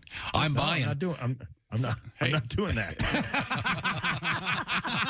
Okay, Greg, when he doesn't accept your answer of no, just act like you have Wi-Fi problems. Sorry. Yeah. I'm not. It's stupid. It's really stupid, Yeah, Ace. and any food, stupid. Greg, do you know how many varieties of pizza there are? I mean, I don't have the exact number, but I got this. This just in. This is from Kelly. She writes, taco pizza, Ace. Oh. That's salad and pizza all in one, problem solved. Because Ace wanted to have a side salad and Chick objected. But if you get a taco pizza, you'll have some lettuce on there, Ace. Okay. So that's as close to a salad as you're getting. Greg Warren is our guest. And Greg always had some food issues, I think, because you were a wrestler. And you had to, you haven't stepped on a scale in what, like 30 years now? Not since 91, no. Well, even at the doctor. No, it's always a problem. Well, you had to obsess about your weight when you were a wrestler, but I understand. Yeah, I lived on those things. I'm not doing it again. And I don't care about their stupid reasons either. Well, it's about how much medication we have to. Well, okay, I'm somewhere between 170 and 200. How different is the medication? Yeah, no kidding. Run and spit, right, Greg? Run and spit. Run and spit. That's kind of amateur stuff, Chick. Did you ever wear those rubber suits? You never flip. Yeah, they're illegal now. Trash bags. I wore them regularly. The sauna suit. I wore a lot of sauna suits. Ugh. Wow. And We'd you shut off the showers, close off the showers, turn them all on, put on the exercise bike, put on the sauna suit, and listen to Scorpions' live album, and I could take off about 9 pounds that way. What? Yikes. That's super dangerous. No. How much? There's your bet. That's super dangerous is eating pizza every day for a month. Killjoy. See how much weight Greg can lose in an hour in a sauna. Let's do that. No, I'm not doing it ever again, Chick. No. I'm so sorry. Greg Warren has a special feature on this show known as the Warren Report. And, yes. What's our topic today, Greg? We're going to get into the world of roller skating, Tom. I love roller skating. Finally. Do you? Yes. Did you hear Willie, Greg? Finally. No, I wasn't even being a jerk. I'm really excited about it. Yeah. No, I like it. Finally. Love roller skating. Well, I mean, the first guy that I can see that invented roller skates is back in the 1760s. That's John Merlin. Mm-hmm. John was known for his eccentric personality and flamboyant clothing. I bet. He was a Belgian, and he used skating as a way to get more attention for his other inventions, like his weighing machine. All right. Oh. So John was at a party, and he decided to roller skate through a masquerade party playing a violin. And he promptly smashed into a mirror, a very expensive mirror, broke it in thousands of pieces, and broke his violin and sustained several injuries. He must have been moved. I don't know what they said. John, I get the sequin jumpsuit and the feather boa. That's you. But did you really think you needed the violin with this new invention? When you're right, you're right. I should have gone with a tuba. I mean, it's a bigger statement. It would have cushioned the fall. Maybe by the John way, didn't put the brakes on the roller skates yet. He hadn't invented they that didn't part. they didn't have them back then. They didn't have them, Christy. That was not till the late 1800s when they got brakes. Really? Oh, my. Yeah. Did we sell any of those weighing machines, by the way? No, John. No. All the party guests are picking shards of mirror out of their head. Nobody really wants a scale at this point. This is a quote that I enjoyed. This was from a 1917 issue of the Scientific American. The inventor believes, like most pleasure vehicles, the improved skate will eventually be used for business purposes. Oh. And it is even possible that it may be extensively used by armies for the rapid transportation of soldiers in certain favorable localities. Favorable localities? Yeah, we could have wrapped up Vietnam a lot earlier, but those Viet Cong went and pulled up all the sidewalks in the jungle. I mean, there wasn't a hardwood floor or a disco ball to be found in Quezon. The problem early on with roller skates was you couldn't turn. Mm-hmm. It was just, it was kind of like today's inline skates. It was just a bunch of wheels in a row.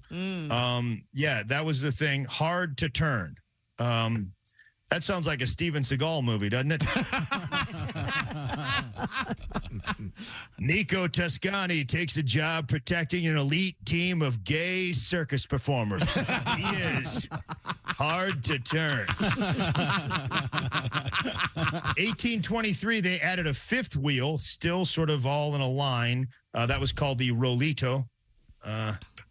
Josh, that's not a name for a fun-size Rolos. That's it's not like a your 4-packer. Damn it! No. It's they don't have that. Oh, all right. Well, my letters remain unanswered. Here's the key guy in roller skates. That's James Leonard Plimpton.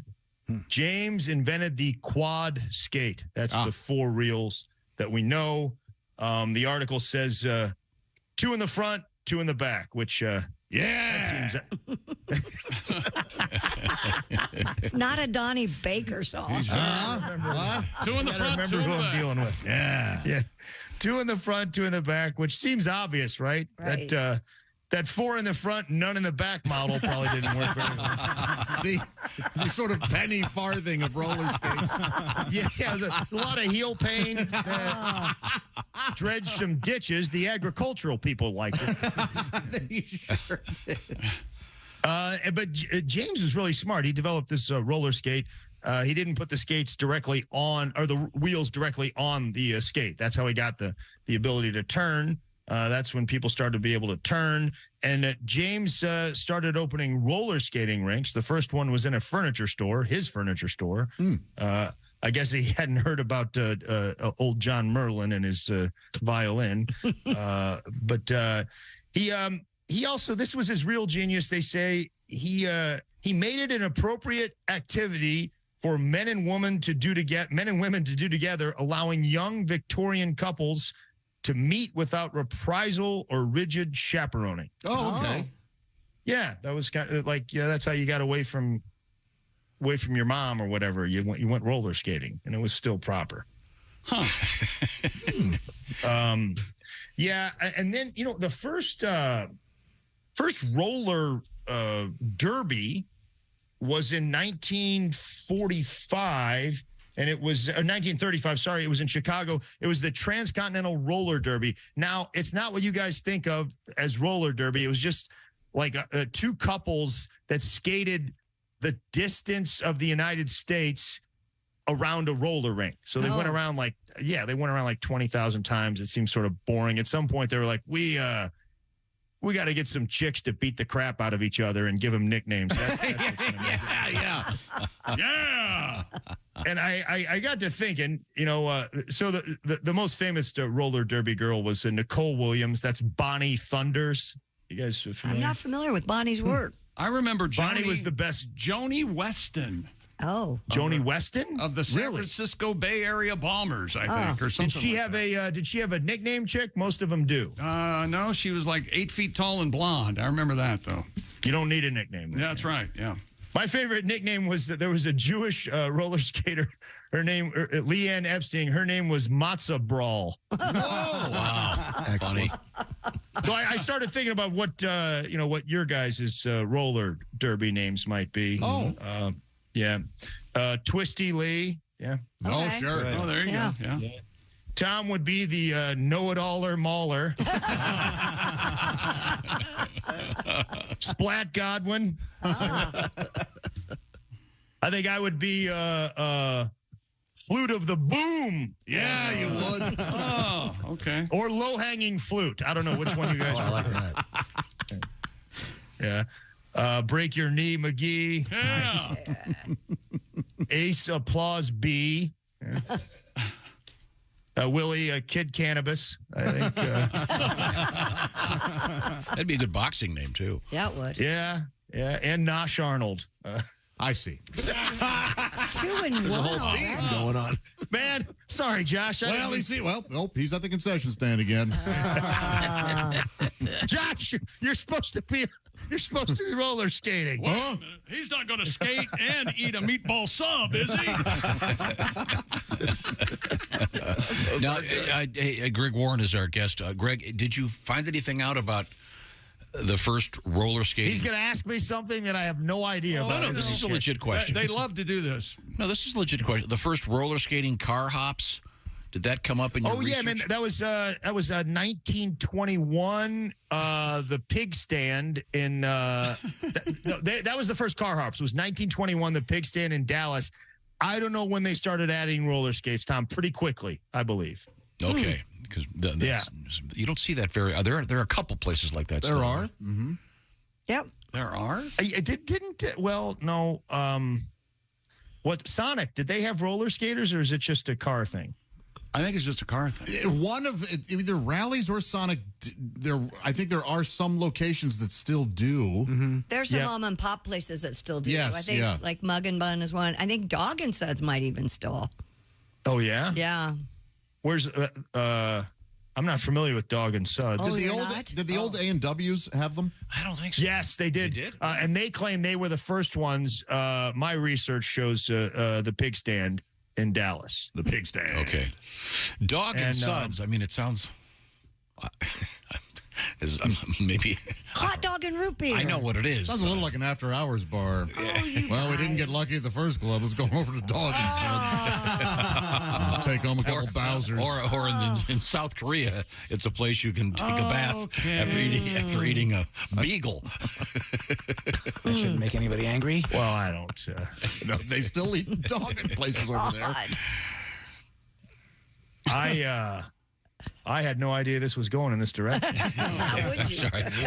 You can never tell. You know, the 70s, that's when all the disco roller craze went. Roller disco.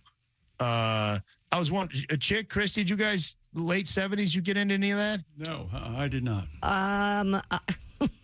I might have, yes. Yes? I was a good roller skater. I'm not trying to brag, but we started roller skating as kids, and we went every Friday night. And so when the disco thing came out, it was right up my alley because I loved to dance and I loved to roller skate. So, yeah, I enjoyed it. Were you an adult at this point?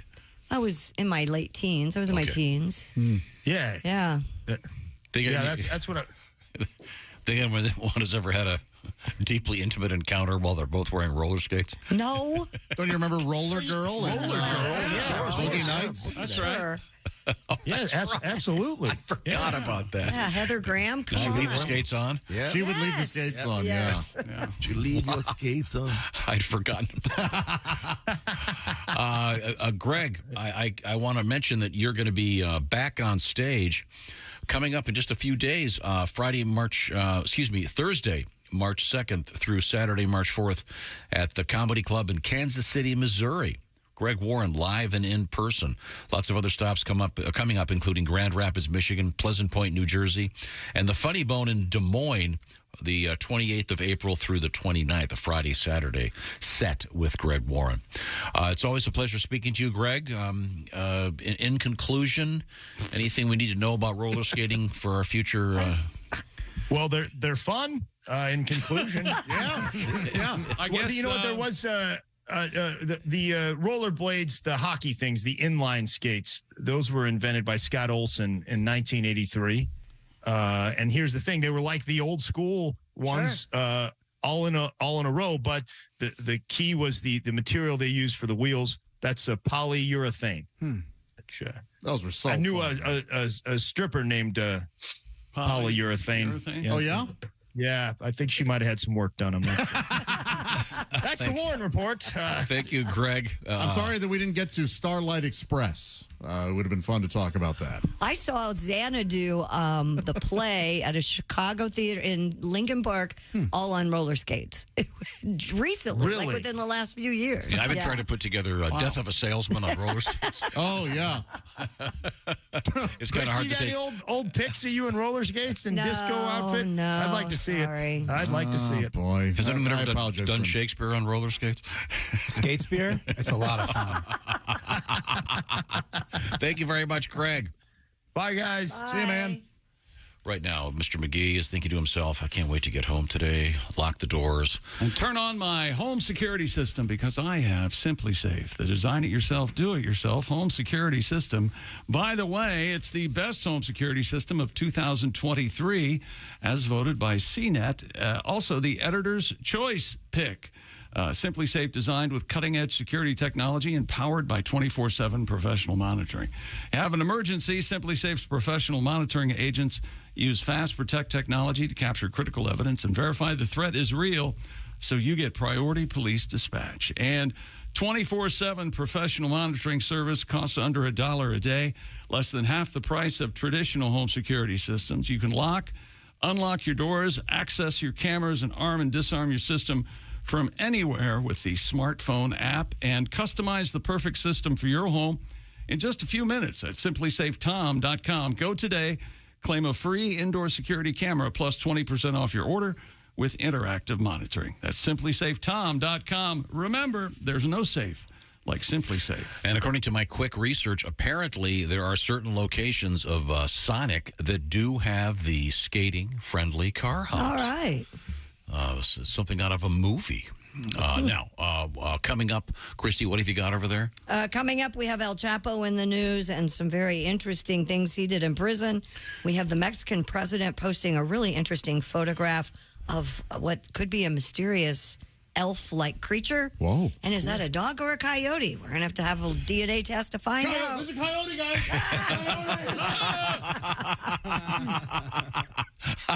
We'll find out. And who is Evil Elmo? Evil Elmo's in the news. This is the Bob and Tom Show. Got something to say? Send us an email, bobandtom@bobandtom.com. This is the Bob and Tom Show.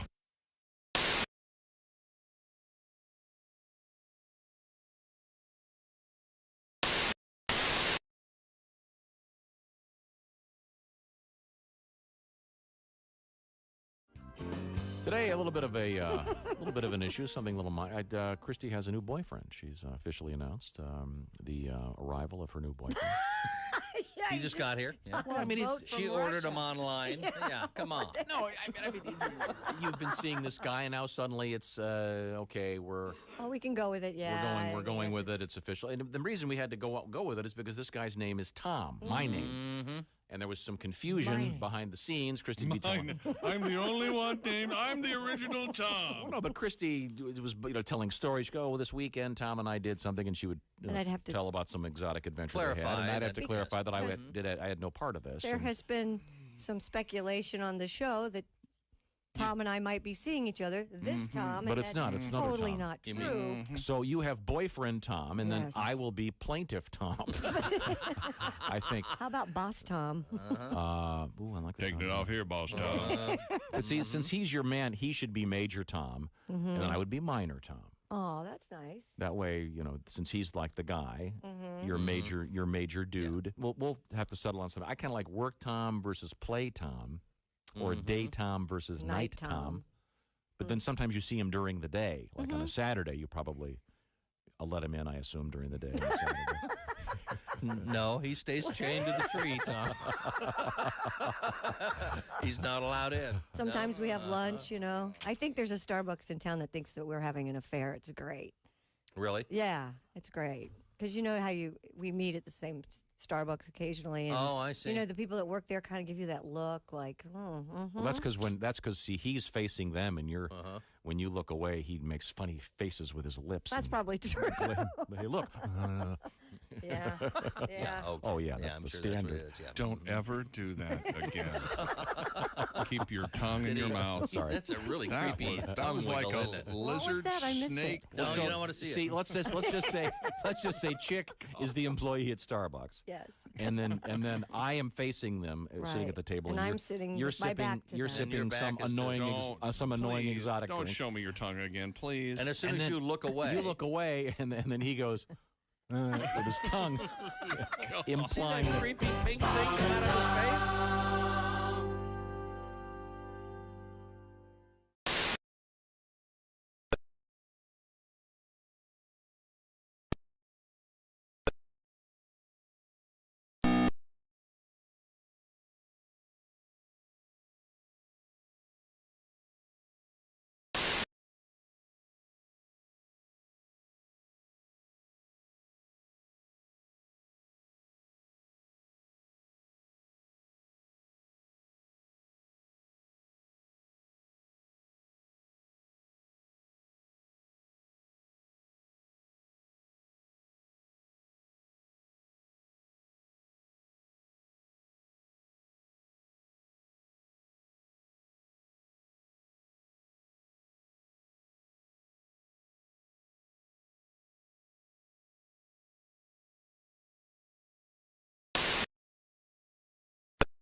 obviously, but it was still enough to keep number one at the box office over the weekend, dropping 70% from last weekend. Cocaine Bear made a good showing to debut in second. Jesus Revolution, starring Kelsey Grammer as a minister, was third. And Australia held a state memorial in honor of Olivia Newton-John yesterday in Melbourne. Newton-John died in August at the age of 73. Her husband, John Easterling, told the crowd that when he met her, he knew nothing of her music and had never seen Grease. Dolly Parton, Elton John, Pink, and Barry Gibb all sent video tributes. And that's your entertainment news. I'm Christy Lee. More of the Bob and Tom Show coming up. Hey, Shooter, it's Kenny Tarmac. Hey, we just landed. I'm an ORD, just got in from TPA through ATL. And hey, guess what else just landed? The Bob and Tom app. I know. Now, thanks to the Bob and Tom app, even if I have to go all the way from Foxtrot 20 down to Alpha 4, I can still listen live, see their videos, find an affiliate station, use the alarm, and even send a message. This is Kenny Tarmac signing off and reminding you, everything I touch turns to sold. Bob and Tom, 24/7. I bet you were fun in school. Had a good time at school. Yeah, I bet the teachers loved you. Yeah, they did. They did. Yeah, right. Yeah, I went to school. Yeah. Yeah. Let me ask you about this. You look like you spend a lot of time lifting weights. Are you a fitness buff? Oh, yeah, I like to pump a little iron, you know what I mean? I drink the protein shakes, take the vitamins, take the St. John's for my wart. I do the whole thing, you know what I mean? Yeah. You got a wart, do you? I like to go out and chalk up. The whole key is chalking up. You got to chalk up when you go. You got to chalk it up. I got the weight belt on. Chicks dig the weight belts. They dig the weight belts with a name on the back. You know, Steve. I don't know who Steve is, but he's missing his weight belt. Is that what you were waiting for? That's yeah. Oh, yeah. Oh, I like to pump it up. You got to be in top shape because I play golf. You do. You guys know the golf bit. Oh, yeah. I love golf. I got a lot of golf. I got some new golf jokes. I play a lot of golf. Oh, yeah. Every hole, like 14,000 strokes. That's a lot of golf. You know what I mean? I look like a propeller out there just swinging away. I love golf. I swing with one hand. I don't even use two hands. I don't care. The instructor's always trying to change your grip. Like, hey, you're not the boss of me. I hit that ball as hard as I can, walk 6 feet, and hit it again. Every hole I use the driver. Par 3, I don't want to see a 7-iron. I let the big dog eat. I grip and rip it. I got the weight belt on. Steve's playing some golf, baby. You give me a golf cart, a 12-pack, and a lake, I'll show you how to have fun all day. You ever wonder how far a golf cart can go in a lake before it sinks? You ever wonder? 13 feet. I love golf. What a sport. It's a good sport. Hi, this is Augie Smith. You're listening to Bob and Tom 24/7. Hello. You're listening to Bob and Tom 24/7. This has been Chick McGee speaking. Hey, welcome back to the Bob and Tom Show. Christy Lee at the news desk. Hello. There's Pat Godwin. Hey, Chick. There's Josh Arnold. Hi there. There's Ace Cosby. Hey. Willie Griswold's over there. Good morning. I'm Chick, and here's Tom Griswold. Thank you very much. You're welcome. Christy had a very unusual story. I remain skeptical about this one. About? This involves apparently a physician who claims that in certain circumstances enough flatulence you can actually fart yourself at least temporarily blind. Yes. This sounds like something your mom would say to you for, if you keep doing that, you're going to go blind. Mm-hmm. Do you have the essence of the story there? Yeah, a doctor claimed that this is possible. It's a plastic surgeon turned part-time TikTok star, Dr. Anthony Yon, who gave the unlikely response to an even more unlikely comment, claiming, quote, "I once farted so hard I went blind for 3 minutes." Thank you, Jim. The surgeon posted a video to address the comment. Although very unlikely, if the gas you pass is extremely pungent, it could contain large amounts of hydrogen sulfide. And apparently, studies show that hydrogen sulfide is very effective in reducing blood pressure. You reduce your blood pressure enough to the central retinal artery, your silent but deadly toot could theoretically make you go blind. Wow. Pat, you have a tribute to this? Yeah, a little early Springsteen. Oh. Oh, some Dr. Quack Hack, he's getting blowback in a TikTok video. He says hydrogen sulfide coming out your backside could blind you, don't you know? With a diploma over his shoulder, his statement seems much bolder about when gas gets in your eyes. This MDUC says NSBD affects the retinal artery. says you'll be blinded by your farts. Cut loose like a goose. Here's hoping you don't shart. Blinded by your farts. Oh, my brother let one fly right by my eye, and I was blinded by his farts. Daddy always told me never to look into the brown eye of his son. Oh, but Daddy, that's where the fudge is. Oh. That's where the fudge is. Good night. Thanks, boss. For those of you that are familiar. Familiar where with the that. fudge is, Tom. If you're familiar with that classic from Bruce Springsteen from the early days, that is a nice job, Pat. Thank you very much. Did anybody else do that? It was by Manfred Mann. By Manfred Mann, Tom. Yeah. They had a hit with it. No, but it's a Springsteen song from one of the early albums. It's a great song. A lot of joy in that song. Really? Dressed up like a douche? Deuce. Revved up like a deuce. A deuce is like a car. I know. But Manfred Mann definitely sounds like douche. Absolutely. Everybody sang douche at the time. Yeah, well, but thank you, Pat. That was very, very nice. I'm sure the boss himself would be thoroughly embarrassed. That's not easy to parody. It was quite good. Oh, because the original, he's a lot got of words. There's so many words in it. It's so much fun. And I was lucky enough to see Springsteen back in the day when he was doing that stuff early on in his career. Just joyful stage presence to this day. It's just it's one of those things you got to be there in person to really see the great time that all those people are having up on stage. We return to the news stage with Christy Lee. What else you got over there? Mexico's president posted a photo on his social media recently showing what he said was an elf. President Andre Manuel Lopez Obrador did not seem to be joking when he posted the photo of what appeared to be an aluche. That's a mischievous woodland spirit in Mayan folklore. The image appears to have been captured at night, shows a tree with a branch forming what looks like a halo of hair and what may be stars forming the figure's eyes. According to traditional Mayan belief, aluches are small, mischievous creatures that inhabit forests and fields and are prone to playing tricks on people, like hiding things in plain sight. Some people leave small offerings to appease them.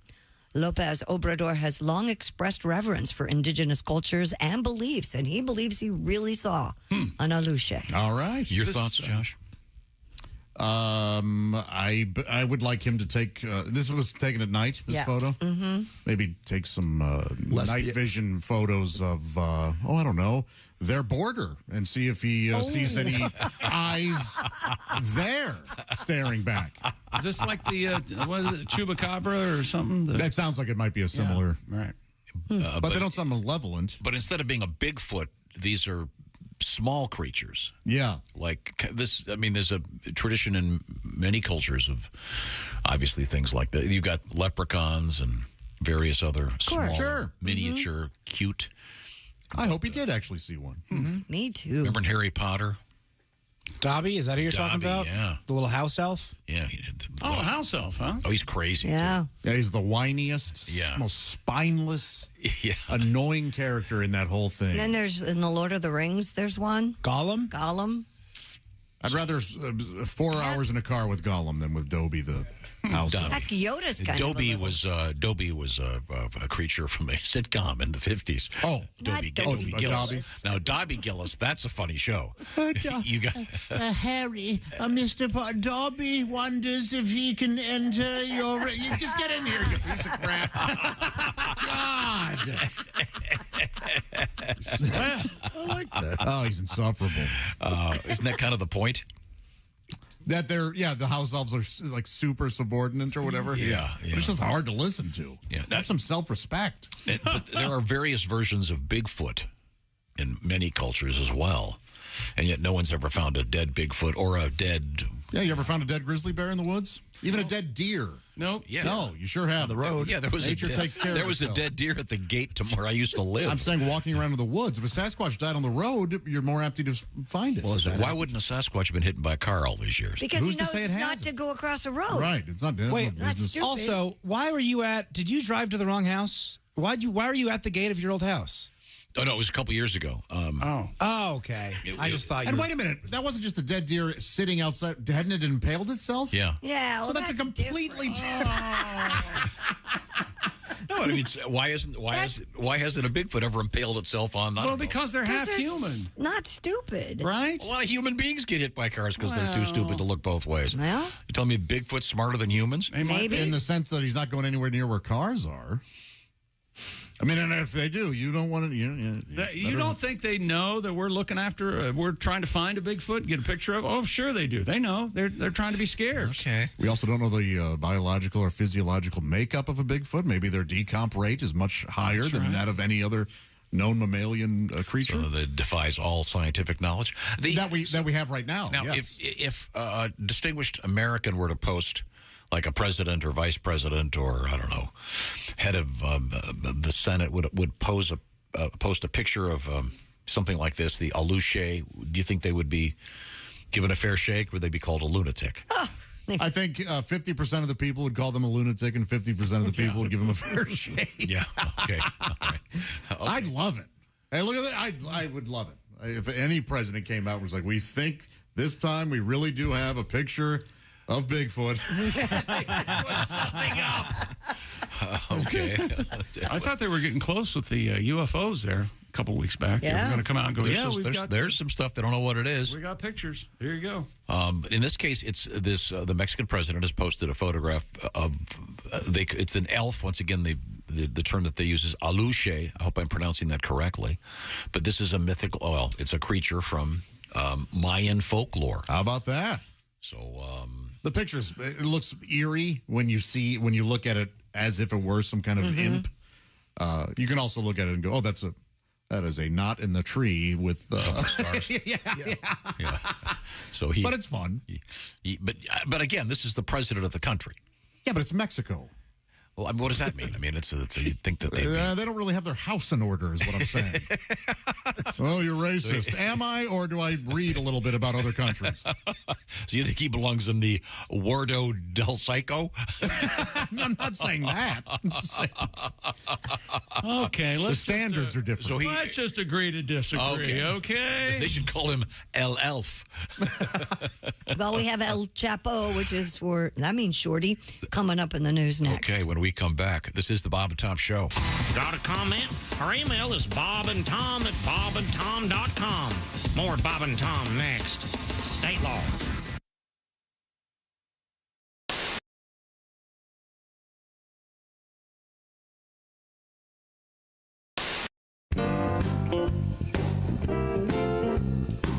Do you wear a thong, Miss Pat? Is you out your damn mind? I have a hard time wiping. What am I gonna put a string back there for? Oh, you know what I did just discover? I just discovered the moisture wipes. I had the diaper wipes for grown people. Of course, I use the wipe. Yeah, they're incredible. It's like a shower in the middle of the day. Yeah, oh my God, they're so much easier. Because you know how when you wipe it and the tissue gets stuck? None of that. Everything is smooth. What the hell? I'm talking about wet wipes. I'm talking about wet wipes. You use wet wipes? On the baby's ass. I'm an adult. Sorry. You should get them for the adults. They're great, Tom. I just discovered them. They're great for fat people. You're getting a text. Well, anything else you'd like to share with us? I'm going home. I'm going to Goodwill. Okay. To shoplift. All right. Shoplifting at the Goodwill. I'm out. I'm out. Bye-bye.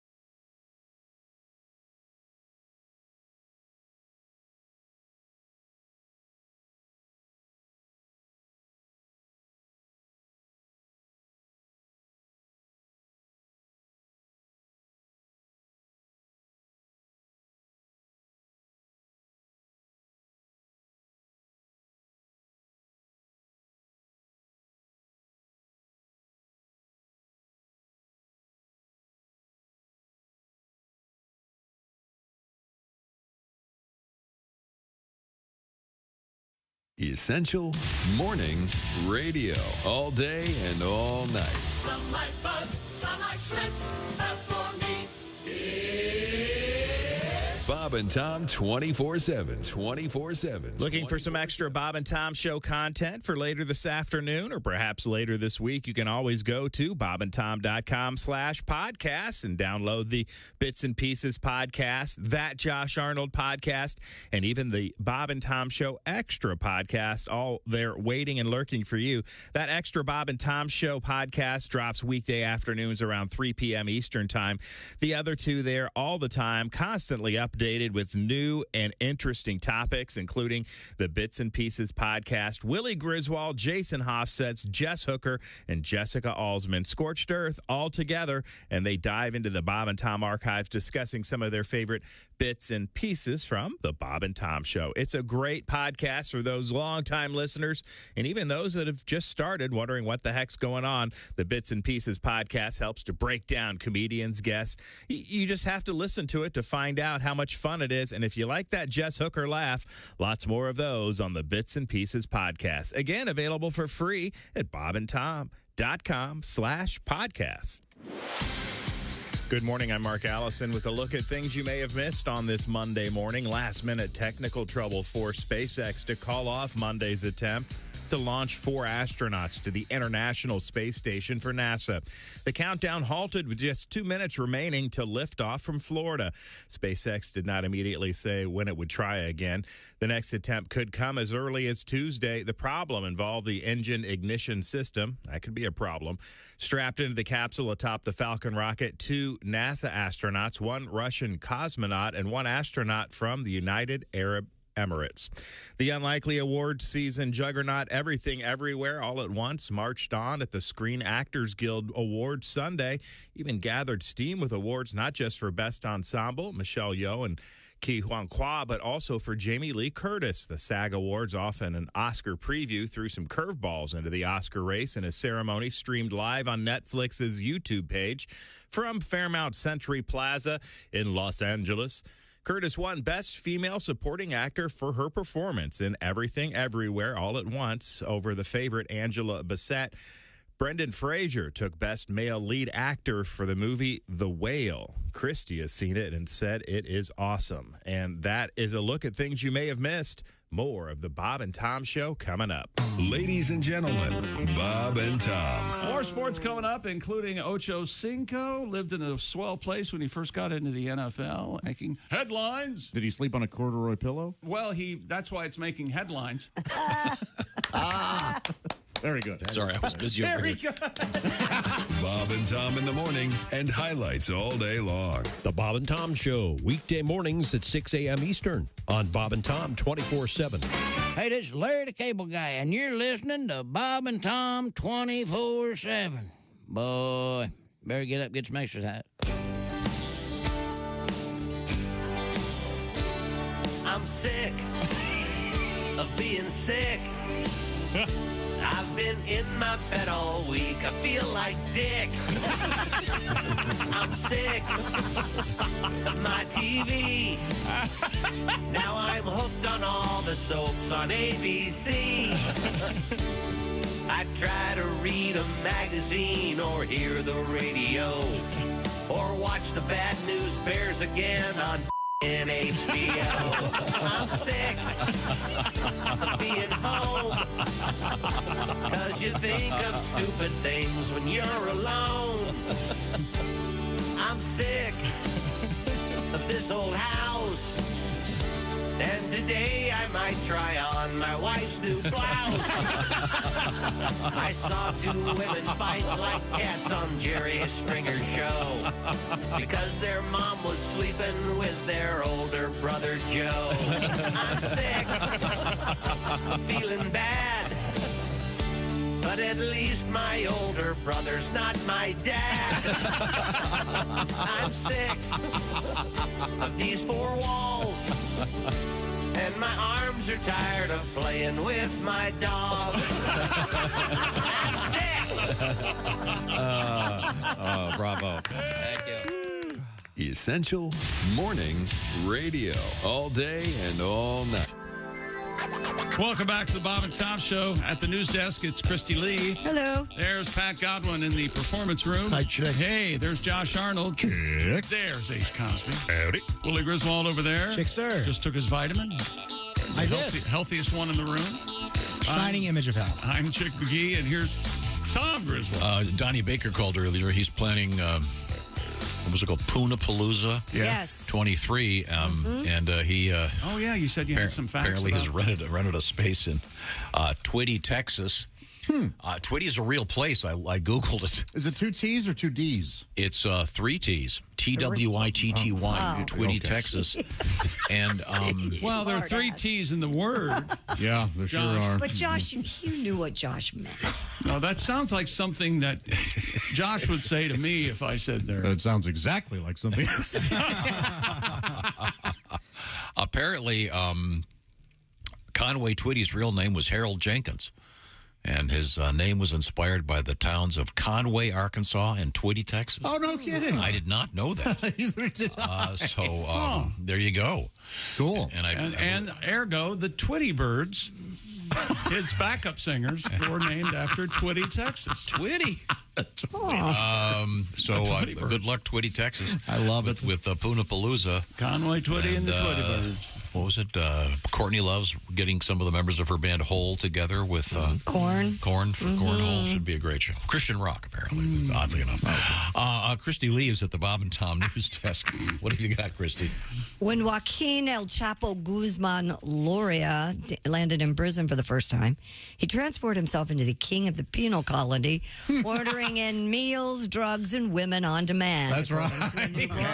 Hot damn. This was in the Mexican prison, not in the Of course. prison here. During his years at Puente Grande, El Chapo was a drug and sex addict. That means big prison. Writes Annabelle Hernandez in Emma and the Other Narco Women, which came out on January 25th.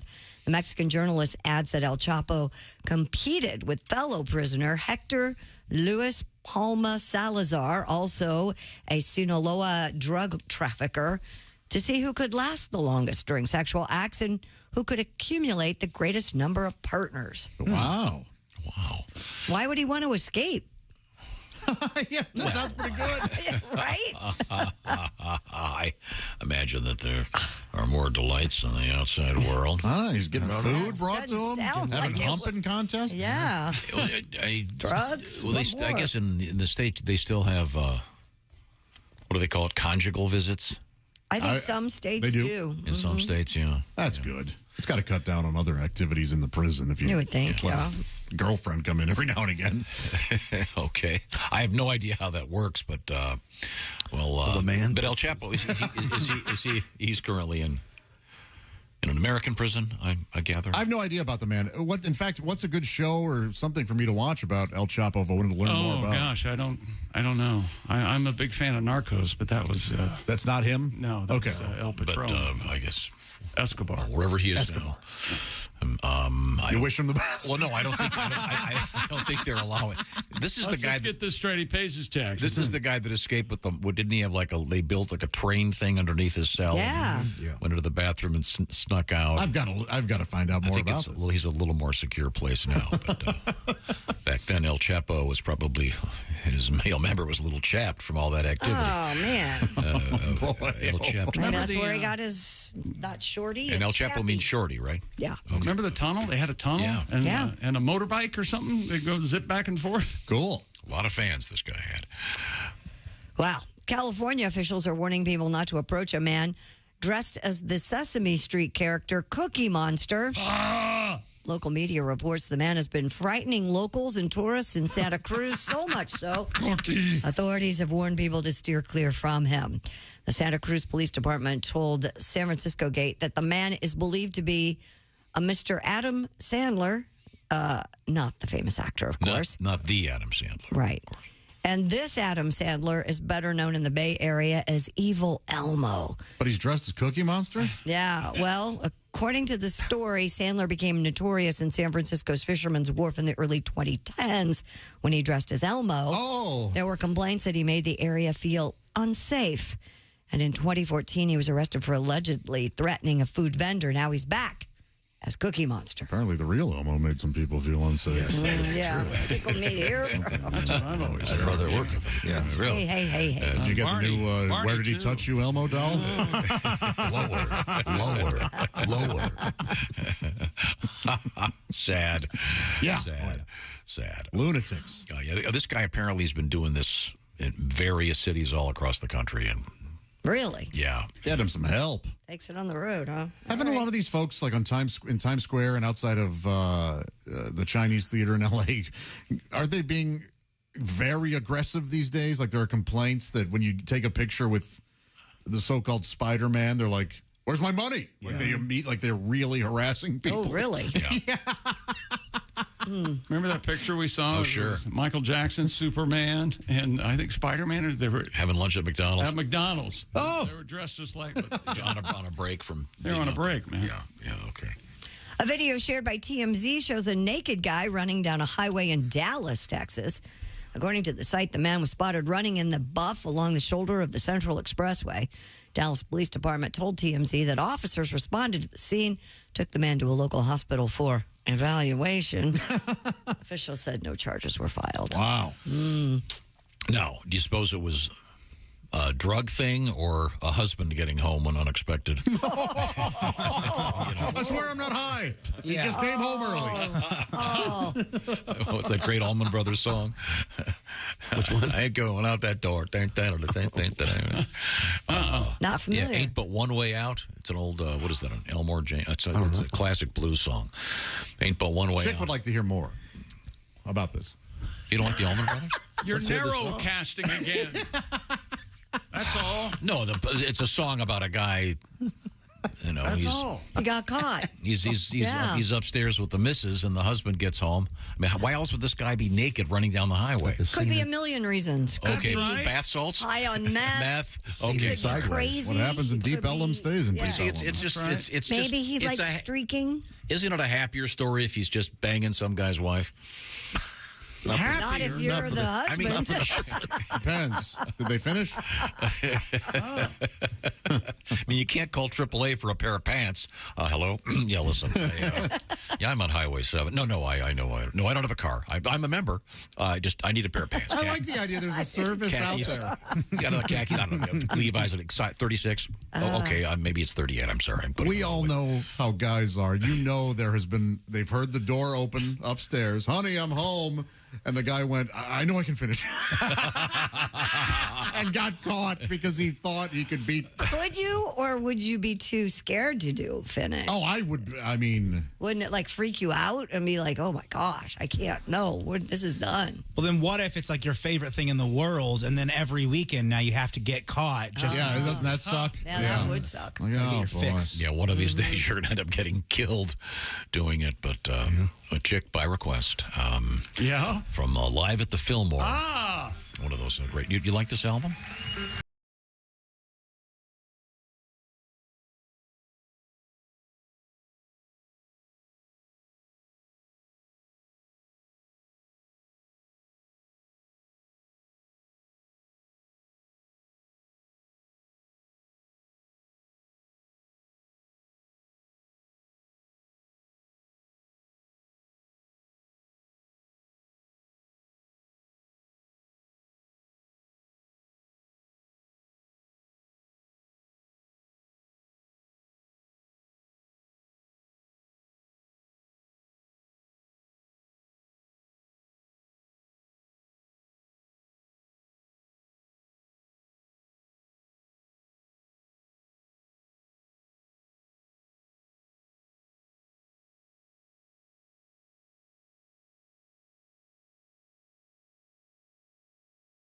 They were divorced. See, there's a man down there. Might be your man. I don't know. And then later on, he sings might be your husband. I don't know. Okay. Pat, you were flagrant delicto about in it, the guy. Well, just because Tom does doesn't mean we Well, do. what'd you end up doing? I jumped out the window. And how much did you have on when you jumped out the window? I had like half of it on. I had like boxer shorts on. Okay. I haven't even started. Did you leave your clothes or did I you left the grab rest of my clothes out in boxer Did you have your shorts. wallet? Nope. Oh, Oh my God, what happened? I called Tom from somewhere.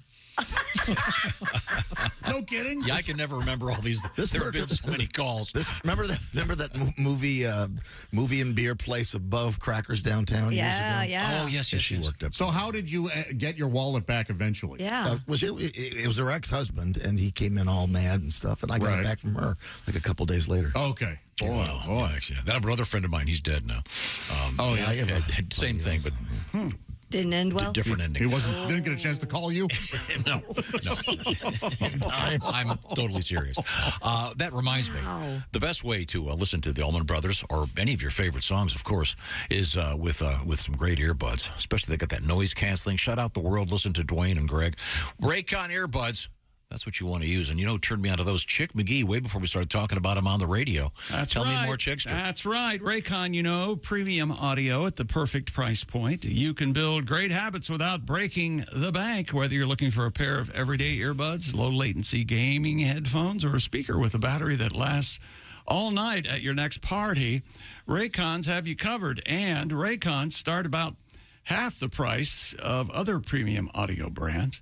And in 2023, take your routine to the next level with Raycon earbuds featuring those gel tips that fit every ear ever made. And there are 3 customizable sound profiles: earbud tap functions, noise isolation, and awareness mode. If you're ready to buy something small with a big impact, go to buyraycon.com/Tom today to get 15% off your Raycon order. Buy a pair as a gift and keep a pair for yourself. That's buyraycon.com/Tom. Score 15% off your Raycon purchase. That's buyraycon.com/Tom. Thank you, Chick McGee. Coming up, very special guest. Love hearing from him with this Country Fried Take. It'll be Reno Collier. This is the Bob and Tom Show. Essential Morning Radio. All day and all night. This is Bob and Tom 24/7. 24/7. Hey, beginning next Monday, you'll have your chance to sign up to win $1 million. Well, you have to get a perfect bracket. That's all. It's our Bob and Tom Show Bracket Mayhem contest. And again, don't go there now. I'm just giving you a heads up beginning next week. BobandTom.com/contest to enter. And besides winning $1 million, if you get a perfect bracket, you'll also have another shot to be a winner, a chance to win a home version of the original Pop-A-Shot game. How cool is that? Set it up in your basement or your garage. You'll be the hit of the neighborhood, perhaps the hit of your small county. That's right. The original Pop-A-Shot game is up for grabs, and it's for the Bob and Tom Show. It's so cool. And a Yeti cooler from Orange Insoles also up for grabs. That's right, beginning next week, $1 million, the Pop-A-Shot, and the Yeti cooler, all for you. BobandTom.com/contest for details. And again, that will pre-register beginning on Monday, March 6th. That's going to be very exciting as we get ready to enter the great month of March. All the exciting college basketball and your shot at $1 million. You're listening to Bob and Tom 24/7. Hi, everybody. Christy Lee with your Bob and Tom News Update. The latest folding screen smartphones, immersive metaverse experiences, AI-powered chat box avatars, and other eye-catching technology are set to wow visitors at the annual MWC Wireless Trade Fair. The 4-day show, also known as Mobile World Congress, kicks off today in a vast Barcelona conference center. It's the world's biggest and most influential meeting for the mobile tech industry. Some Michigan residents faced a 4th straight day without power as crews worked to restore electricity to more than 165,000 homes and businesses in the Detroit area after last week's ice storm. In hard-hit southeastern Michigan, the state's 2 main utilities, DTE Energy and Consumers Energy, reported the outages in homes and businesses, many still not getting power on Sunday evening after that Wednesday ice storm. And baby tarantulas have invaded Iowa State University. The U.S. Fish and Wildlife Service donated 169 of them this month to the school in Ames after being confiscated. Tarantulas are one of the many animals trafficked in the illegal pet trading industry. The tarantulas, some not much bigger than a fingernail, arrived on Valentine's Day. About half will remain at the school's insect zoo. The other half will be traded to other zoos. And that's your news. I'm Christy Lee. More of the Bob and Tom Show coming up. Things you hear on the Bob and Tom Show. comedian Jeff Rothpan here in the studio with us. When I was a kid, all these other kids got to go to the Barnum and Bailey Circus, and I remember begging my dad, please, I want to go. All the other kids are going. He said, no, we just can't afford it. Tickets are expensive. He ended up taking us to this Bob Circus. It was actually called, no, this is true. Bob Circus. Yeah, and it was in a mall parking lot. And what a difference. I remember the guy yelling, and now huge midgets. What the hell is that? Oh, yeah, there was just one after another. The bearded man. I think they actually had the talking mute. Hi! Man, what the hell is this? How does he do it? He's amazing. He's a mute, yet he speaks.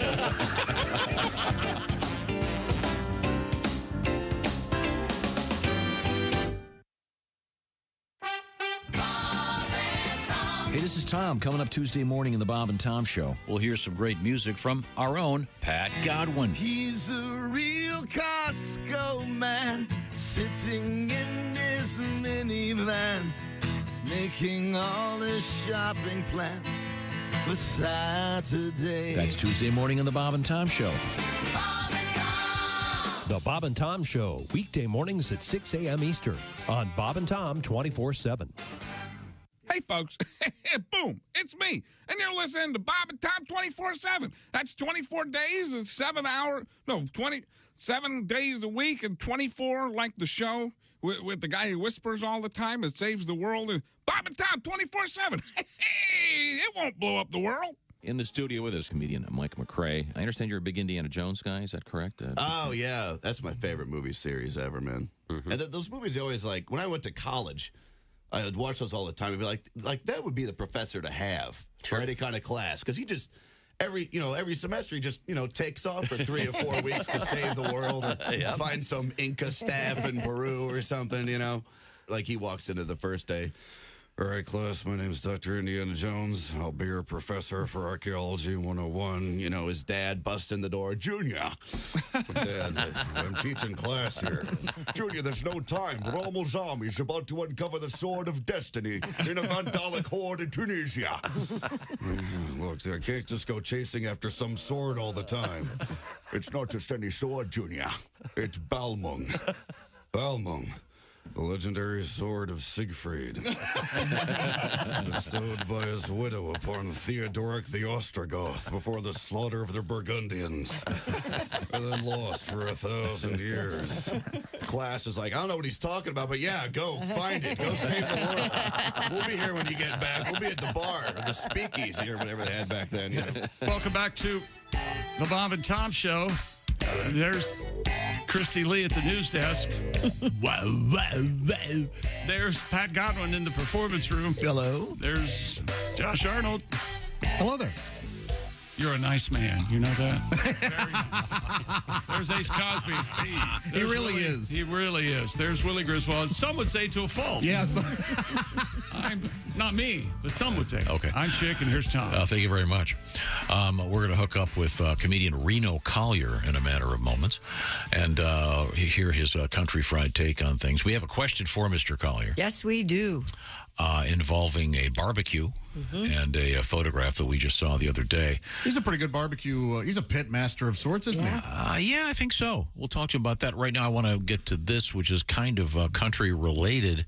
This comes to us from Sarah.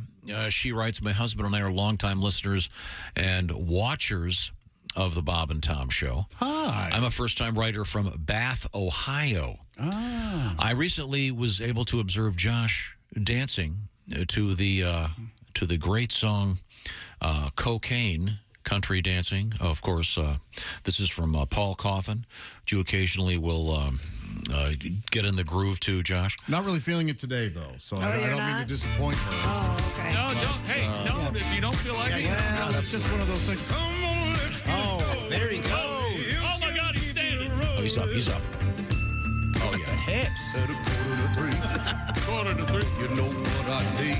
What does he need? Neck control. That neck work is amazing. Great song. She goes, Thanks for turning me on to Paul Cawthon. Well, you're very welcome. Yes. Thank you, Sarah. We certainly appreciate it. And no, speaking of country, Yeah. there's the country fried take guy. It's Reno Collier himself. Hey, Reno. Good morning, my friends. How are you? Good. You look different today. What's happening over there? I don't have any headphones on this stupid freaking wire thing. I don't know. Oh, yeah, those wires. Yeah, wires. Dude, wires. They're not plugged in. We're looking at you on the big screen. Did you get a new camera? No. Oh, Why? You look like. Don't listen to him. You look exactly the same. And plenty of detail. You look very handsome. I'm a good-looking hot piece of tail. Sure. That's good talking to you. All right, well, we'll talk to you next week. All right, see you guys. Thanks. Good to see you, dude. Reno, we got a question for you. Christy actually has this. Explain what we saw. Yeah, last week you posted a photograph, and we had just talked about it, of an alligator that you apparently had roasted or smoked or what, I don't know, barbecued. Yeah. We smoked it, the whole thing. Yeah. For about 5 hours at 250, and we put some of this Meat Church gospel rub on it and stuffed it with sausage, and then smoked it all day and ate it. Do you stuff it with sausage through the mouth? Or how does that work? No, you open them up. Oh. And stuff it all the way through. Not through the anus either. Oh, okay. No. Yeah, that's called the hot crock. Uh-huh. You just shove sausage in his mouth. Oh, yeah. So first of all, where did you get the alligator? So my buddy owns this place called Tennessee Meat Company, and they get exotics on Thursdays. Oh. So we get like python and kangaroo. I mean, there's all kinds of stuff that come in. Hobo. No. Hobo. Yeah. Fresh hobo. You've never tasted anything like fresh hobo. As long as there's no train bruises on it, it's delicious. Train bruises. Those Pinkertons can beat a man. Oh, the Pinkertons. So Reno. Well, what's the oddest meat he's eaten? That's what I want to get back to this real quick, Christy. When you cook it, are you eating the alligator meat or the sausage? Both. Okay. And they cook so long it kind of falls apart. Like his head fell off, and then. That sounds delicious. Hey, listen, I'm a dog lover, and these things eat dogs, so I'm helping people. Christy, I put on Twitter that I was helping with the alligator. Yeah, you're fine. Wow. Now, so what did it taste like? It tastes like if a fish and a chicken had a baby, I guess. Ugh. I don't know. Do you have to skin it or anything? No. Okay. Yeah. I mean, you skin it before you cook it. Right. But just it looks funny because you don't skin the head or the hands. My wife goes, "Aren't y'all going to take his face and his fingers off?" His face. You want more gator face, honey? Yeah. Gator face. Yeah, was that a great song? Gator. It's really good. So do you eat the little alligator legs like you would a chicken leg, a chicken wing? No, there's not much meat on them. They're but I've only had the tail or like fried nuggets or stuff like that. But this is actually eating it smoked, and it's delicious. Oh, I'd love to try it. Wow. Yeah. Come on over, absolutely. dude. Not if it tastes like fishy chicken. I think it sounds good. It's hard. It's almost like a tougher fish cut, like a swordfish is the texture. But it does have a little chickeny feel to it. But the sausage and everything with the flavors that all mix together, it's really good, man. When you cook it slow like that for a long time and all that stuff gets in there and the sausage and these meat rubs and stuff like that, it's really good. How long of a gator was it? He wasn't that long. He was probably 4 feet. 3.5, 4 feet. So like a baby. You could fit. You could odds fit. are it was a baby gator. So it's alligator veal. Veal, yeah. Yeah. So did it fit in a traditional grill, or do you kind of wrap it around? No, we put it in one of those big smokers, like a giant, like a crock pot. like a barrel. You son of a bitch, Pat. That was That's great. been there the whole time, Pat. A sniper. Just the sniper. Good shooting. Yeah. Wow. Have you eaten python? How do you cook that? Why wouldn't you They cut his smoke head it. off? You got to cut the gator's head off, though, right? You I would can't imagine- smoke that, can you? Well, Yeah, you did. smoke it, and then it just kind of comes off. There you go. But I mean, you don't eat it, so you just cook it for show. Yeah, you don't eat the head. It just looks cool when you take it off. Yeah, exactly. Yeah, you cook the gator for show and you putt for dough, is what they say. That's right. When you take it out, do you show the kids just to scare them? It would, man. We still have the head up at my buddy's place in the freezer. Just like, oh, my God. Well, you guys have a good time, don't you? How did I know you'd be friends with a guy who keeps a gator head in his freezer? Dead gator head. You want to see my gator head? The dead cooked gator head. That ain't nothing, he What says. do you mean that ain't nothing? Oh, who knows what they got? No, I mean, there's weird stuff in the exotic meat business. There's some odd. This isn't anything illegal. No. I mean, the hobo thing is legal in certain states. Yeah, exactly. Yeah. Yeah. Tennessee being one of them, I hope. Okay. Once again, we're speaking with comedian Reno Collier. Want to see my elephant dick? No, sir, I don't. I got one of them. I'm sorry, where was I? I was talking. Oh, I know. I was saying Reno Collier is our guest. Foreski. And Reno is available for your dining and dancing pleasure and stand-up comedy for maybe you've got a group you'd like to have a great time with. We'll call Reno. Reno, how does one find you in the world of contemporary communication? RenoCollierComedy.com, and I'm going to be at the Funny Bone in St. Louis and Josh and Greg's old stomping grounds this weekend. Oh, you are? Cool. Yeah. All right. Well, go see Reno. Now, Reno, you're on this program of late. You have been presenting with something you call the Country Fried Take. Is today a good day for that? Today's a wonderful day for that, and I'm fired up about this one because it's eating away at my insides. Okay. Oh. So, my wife has been watching the trial of Alex Murdaugh out of South Carolina for a month, every day, all day. And I moved to not have court cases shown on TV ever again. Hear, hear. You know what? It's the word, especially trials from the South. Remember the old days when you could get arrested, go to court, lie to get out of it, under the comfort of no one you know reads the newspaper. You never told anybody who you saw in there with you. You end up picking up some trash, washing some cop cars, and it was over. Now you blow up a mailbox. Now you blow up a mailbox, and they act like it's a federal offense. It is.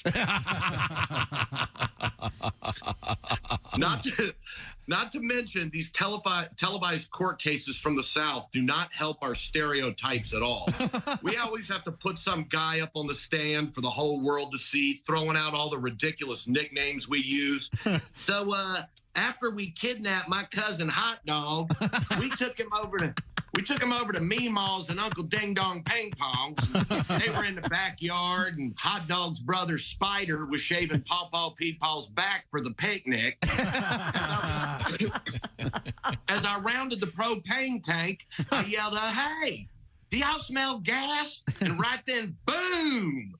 I look over, Hot Dog caught fire, just terrible, just flat ruined Easter. But oddly enough, there's a silver lining. It singed the hair clean off Paw Paw Peepaw's back, and turns out he had a naked Taylor Swift tattoo on his shoulder under his back hair. And it's like, come on, man. I mean, we have enough bad stereotypes in law enforcement. No matter where a movie takes place, in the middle of New York City, the cop always walks up and sounds like, "Hey, boy, you in quite a hurry, ain't you?" I promise everybody, Southern kids don't grow up going, "Hey, y'all, I'm going to grow up and infiltrate the mafia." It doesn't happen. But the main reason I want them off is because my wife watches it all day. And then when I get home, she treats me like she's an attorney and I'm on the stand. Oh. "Hey, Reno, you want Chinese food for dinner?" "No." "Why not?" "Oh, I know why not. Let's go to your texts. Remember when you said, 'I ain't eating that spy balloon chicken'?" Is it all ethnicities you're against, or just ones who have been held in camps by a communist regime? Let me ask you this. Who do you blame for COVID? I bet it's not Chick-fil-A. And I'm like, isn't that leading or hearsay? What is happening?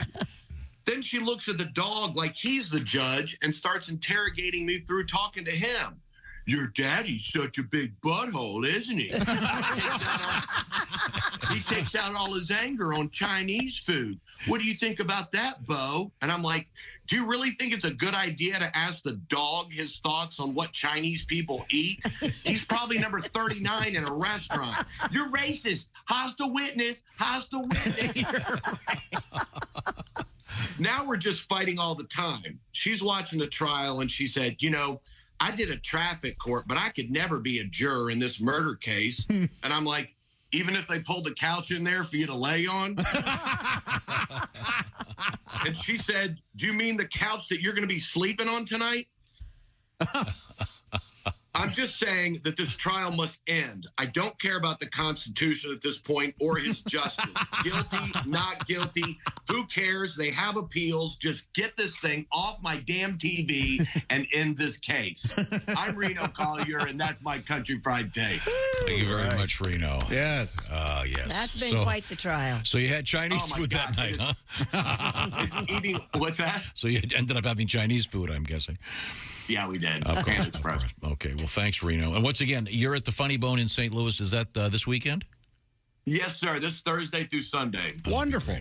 Well, you can find Reno Collier online, as he mentioned. Reno does lots of great stand-up at various clubs and maybe at your corporate event. How about that? That'd be fun. Yes, sir. Well, thank you, Reno. It's always a great pleasure, and keep cooking. We'd love to see what you've got besides alligator. I think I'll pass Thank you, guys. Love you guys. Have a great week. Love you, buddy. See you, brother. Wow. Yeah, I don't think I could eat the alligator. Really? No. Seeing that picture was it freaked well, me out. Maybe that helped. I didn't see the picture, so. Oh. Yeah, and the chicken fish thing. Yeah, the fishy thing either. It's just like getting chicken strips at Long John Silver's. Yeah, It kind of has a hint of fish. Is that right? What? Absolutely. What? I don't think they point to that in the advertising. No, they sure don't. Delicious. You never get the fried chicken where you can tell they didn't change the oil kind of thing? Yeah, of course you can definitely taste it. Is that what they call it, chicken guppies? Yes. Okay, that's a lie. Josh is looking at the alligator picture. Yeah, I'd still try it. It looks alligator. seasoned and... It looks like an evil... it looks like some animal that was caught in a time warp and it took all its skin off or something. How about that? It's awful looking. Okay, well, let's move on here. Christy Lee is at the Bob and Tom News Desk. What do you got over there? Animal rescuers in Texas have ordered a DNA test to determine whether a puppy found by police in Dallas is a dog or a coyote. Oh. Dallas Animal Services said in a Facebook post that the puppy, dubbed Toast, was found by the Dallas Police Department next to a dumpster. Haywood Banks is suing them. For I don't know if you Don't knew blame that. him. I don't blame him at all. Wow. So they're going to do like a Maury Povich thing? Yeah, I know. Wile E. Coyote, you are the father. Just holds up a sign that says, this means war. What's the commercial right now with Sarah McLachlan? And it was on the Super Bowl with... I didn't They're see singing any. that song, and then he goes, by the way, Sarah, that's a wolf. It's in the tent, not a dog. Very funny. That's scary. Yeah. Well, I don't know. A puppy wouldn't be scary, but... But, I mean, would it grow up to be a... It'd grow up to be a coyote, yeah, if it's a coyote Was that a koi? What does they call that, a koi? Or a baby coyote? What is it when you've got a coyote-doggy mix? There's a name for that. Oh, really? Oh, I don't know if it's a mix. Such a thing? I think so, yeah. Are they legal? I didn't know they did that. They cross species like that? Oh, I knew a guy who had a wolf. I never heard about a coyote. A wolf and a regular dog. A wog? Yeah, it's a wog. Or a dolph? Did you touch that? Were you able to get close to Yeah, that? he was very a pleasant, beautiful dog. Gigantic, but that's very tame. Who's your friend, Jack London? Sweet. Yeah, you make fun of my friends. Jack. John, you call him. Oh, you call him Jack? Jack. I like Yo, Jack, I'm going to pet the wolf. Speaking of scary things. I came up with a name for it. I'm going to call it a wog. Oh, this is the cutest little guy. Wog? I'm just, whoa, look at that. Big ears. Aw. Giant ears. But, yeah. I'm sure it's a puppy. I bet it's not a coyote. Okay. It's like one of those urban legends where a girl says, "Oh, I found this dog," and it was like on the beach, and it ended up being just a giant rat. Yeah. No, this is certainly a dog, or it looks just like a little. Well, our experts seen it. He declares it a dog. Now, the one in the background with the sheep in its mouth, that's a wolf. Oh. That one for sure. Keep away. St. Louis Zoo officials working hard to keep an Andean bear named Ben inside his enclosure after he escaped last week for the second time in a month. You know, I didn't mind being out there. Man. The bear was outside for less than an hour and was found only about 100 feet away from his habitat. Well, 4-year-old. Where are the zoo goers? I hope they're 120 feet away from the habitat. Visitors and zoo staff were kept inside zoo buildings during Ben's escapade. The 4-year-old, who weighs about 300 pounds, was tranquilized and returned to the enclosure. He escaped on February 7th by tearing apart clips that attached stainless steel mesh to the frame of the enclosure door. I see. Apparently, even though the zoo said that they were going to fix that, they must not have gotten to it in time. I don't know. We have audio of the bear wandering around the zoo. Oh, really? Mm-hmm. What does it say? Oh, Dippin' Dots. Those look great. Ice cream of the future. If he escapes another time, he gets to be the mayor of St. Louis. He's in I think charge so. now. You don't get escaped. It's your fault now, Sue. Mayor Bear? Oh, Mayor Bear's, and everybody gets honey for the day. Who wouldn't see a movie called Mayor Bear? Lyle the Crocodile was a hit. We can make Mayor Bear a blockbuster. I say the citywide food should be honey. Mayor Bear. That's a great idea. Didn't we have one? We've had so many of these zoo escapes lately. I know. Seems like a... In one of them, didn't a monkey get pregnant or something? What?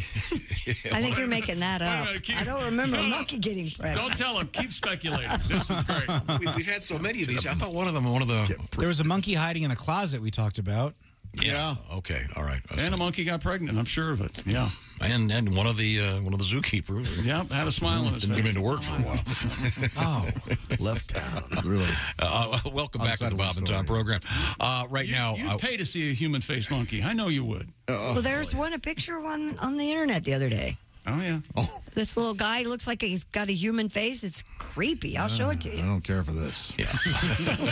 Okay. All right. Spring is almost here, put it that way. HelloFresh is doing their thing to make sure that you get some great food, because at this point, are your taste buds going, that again? How about something more interesting, like maybe the beautiful HelloFresh one-pot pork and black bean chili, or the creamy Dijon dill chicken? What is HelloFresh? Well, they send you the box, all fresh ingredients. They've done the shopping. They've done the measuring. They give you the cards, easy-to-follow cards, showing you how to make stuff like what Willie's got over there. Check out the sesame soy pork bowls with chili mayo, cilantro, and crispy onions. HelloFresh sends you 10 ingredients. Put those together in 4 easy steps. In under a half hour, you have this delicious dish that you made at home with help from HelloFresh. And the ingredients are always fresh, hence the name HelloFresh. And at least 40 recipes each week, and the entire span of food. They've got vegan stuff way over here. Good old-fashioned comfort food. They've got low-cal or low-carb. Whatever you're into, you can swap the sides. They make it really easy for you. You're going to save a bunch of money and have some fun. You put it together. They've done the measuring and the shopping. Shop right now. By the way, this is a new offer from HelloFresh. 60% off plus free shipping. The code is BTShow60. Easy to remember. At HelloFresh.com/BTShow60. Take out the hassle of shopping and wandering around the grocery store for hours looking for whatever you need, when you're going to get everything with HelloFresh. HelloFresh.com/BTShow60. When we come back, it's time to put some learning on you. This is the Bob and Tom Show. Thanks for listening to the Bob and Tom Show this morning. Catch any part of the show you missed later today on our YouTube channel.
Things you hear on the Bob and Tom Show.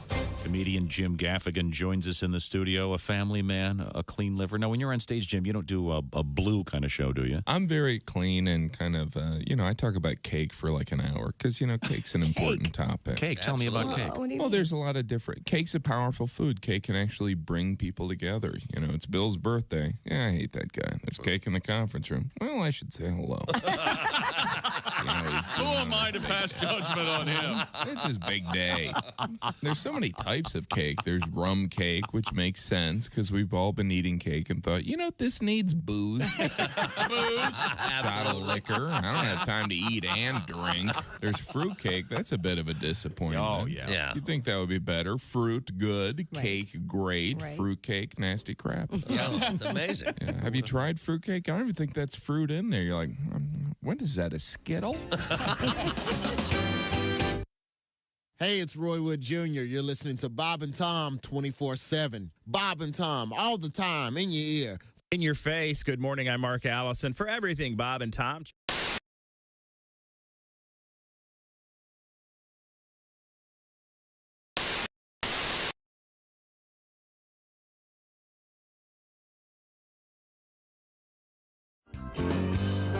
Let's get back to the chinchilla. We sent members of our staff plus Donnie Baker to your garage. She is my mistake. So traumatized right now. She's not come out of her little house in a No doubt. whole The day. chinchilla? Oh, Well, yeah. that's because she met Donnie Baker. Mm-hmm. Yes. True. Her ears are as big as Frisbees. They are Yeah. very big. I know. I can't get over how They're horribly... native of South America, and they use those to, and they're nocturnal, so they Must be a lot of listening going on they in do a South lot of America. listening at The night size of those because ears. you can't see very well. And they respond, of course, with their brain by going, duh. Damn, a chinchilla. Oh, wow, it's that great big thing right there. That looks like a really nice fur coat that lady's got on. I wonder what that's made of. Duh. Well, I'm gonna rest for a while so I can poop again. Duh. I can tell you. I'm not like a dog. I can't play frisbee or catch. I just sit here going, duh. I'm kind of like something in a frame, like a picture, except I just go, duh, and then I poop. Except you have to feed me and I poop. I'm like a picture you have to feed. Duh. I can tell you what, they don't come when you call them. That's for damn sure. I will. I'll come if you call me.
And he was the lifeguard, at the pool.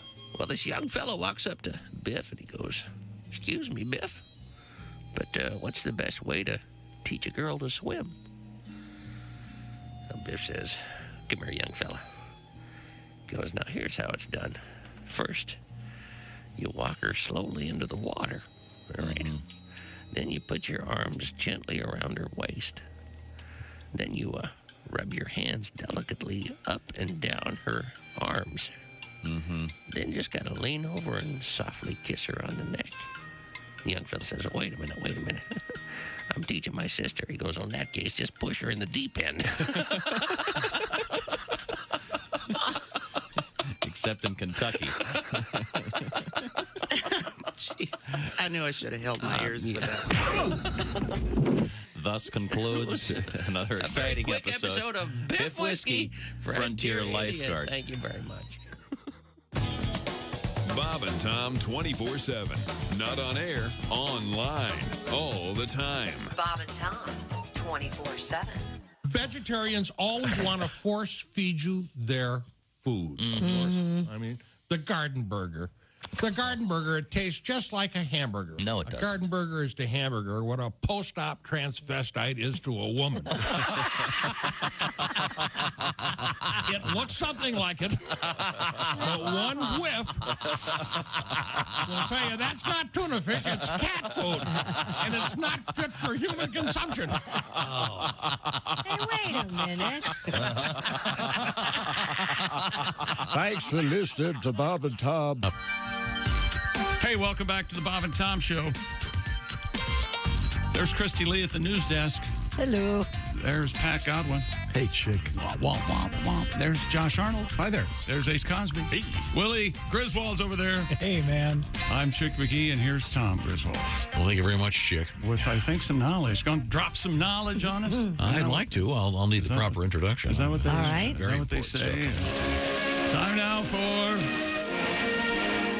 I think it's about time to get a new one. Today, it sounds like it's laboring. I know it's impossible. But I have a story real quick. That today in history. Sent to us. Oh. That's all right. We were talking, Tom, earlier. You wanted to know if Bigfoot exists. Why have we never seen a dead one? Mm-hmm. Well, John writes, and he says, when I was younger, my friends and I found a dead Bigfoot in a field behind the local shopping mall. What? He says it died after eating nothing but pizza for a month. Bravo. Thank you, John. There you go. Today in history, this is interesting. 1827, the first Mardi Gras officially celebrated in New Orleans. 47? 1827, sorry. Wow. 27, wow. I mean, you throw beads at a woman in 1827, it's going to take her 10 minutes to get the... we got the bodice. Got the girdle. The chemise. You got to think that's changed over the years. Yeah. Now it's a quick flash. This is interesting. Quick flash. Chick will probably remember this. 1980. Remember the song "I Will Survive"? Oh, yeah. Yeah. It won the first and only Grammy ever awarded for Best Disco Recording. Oh. Boy, they gave up on it quick. They sure did.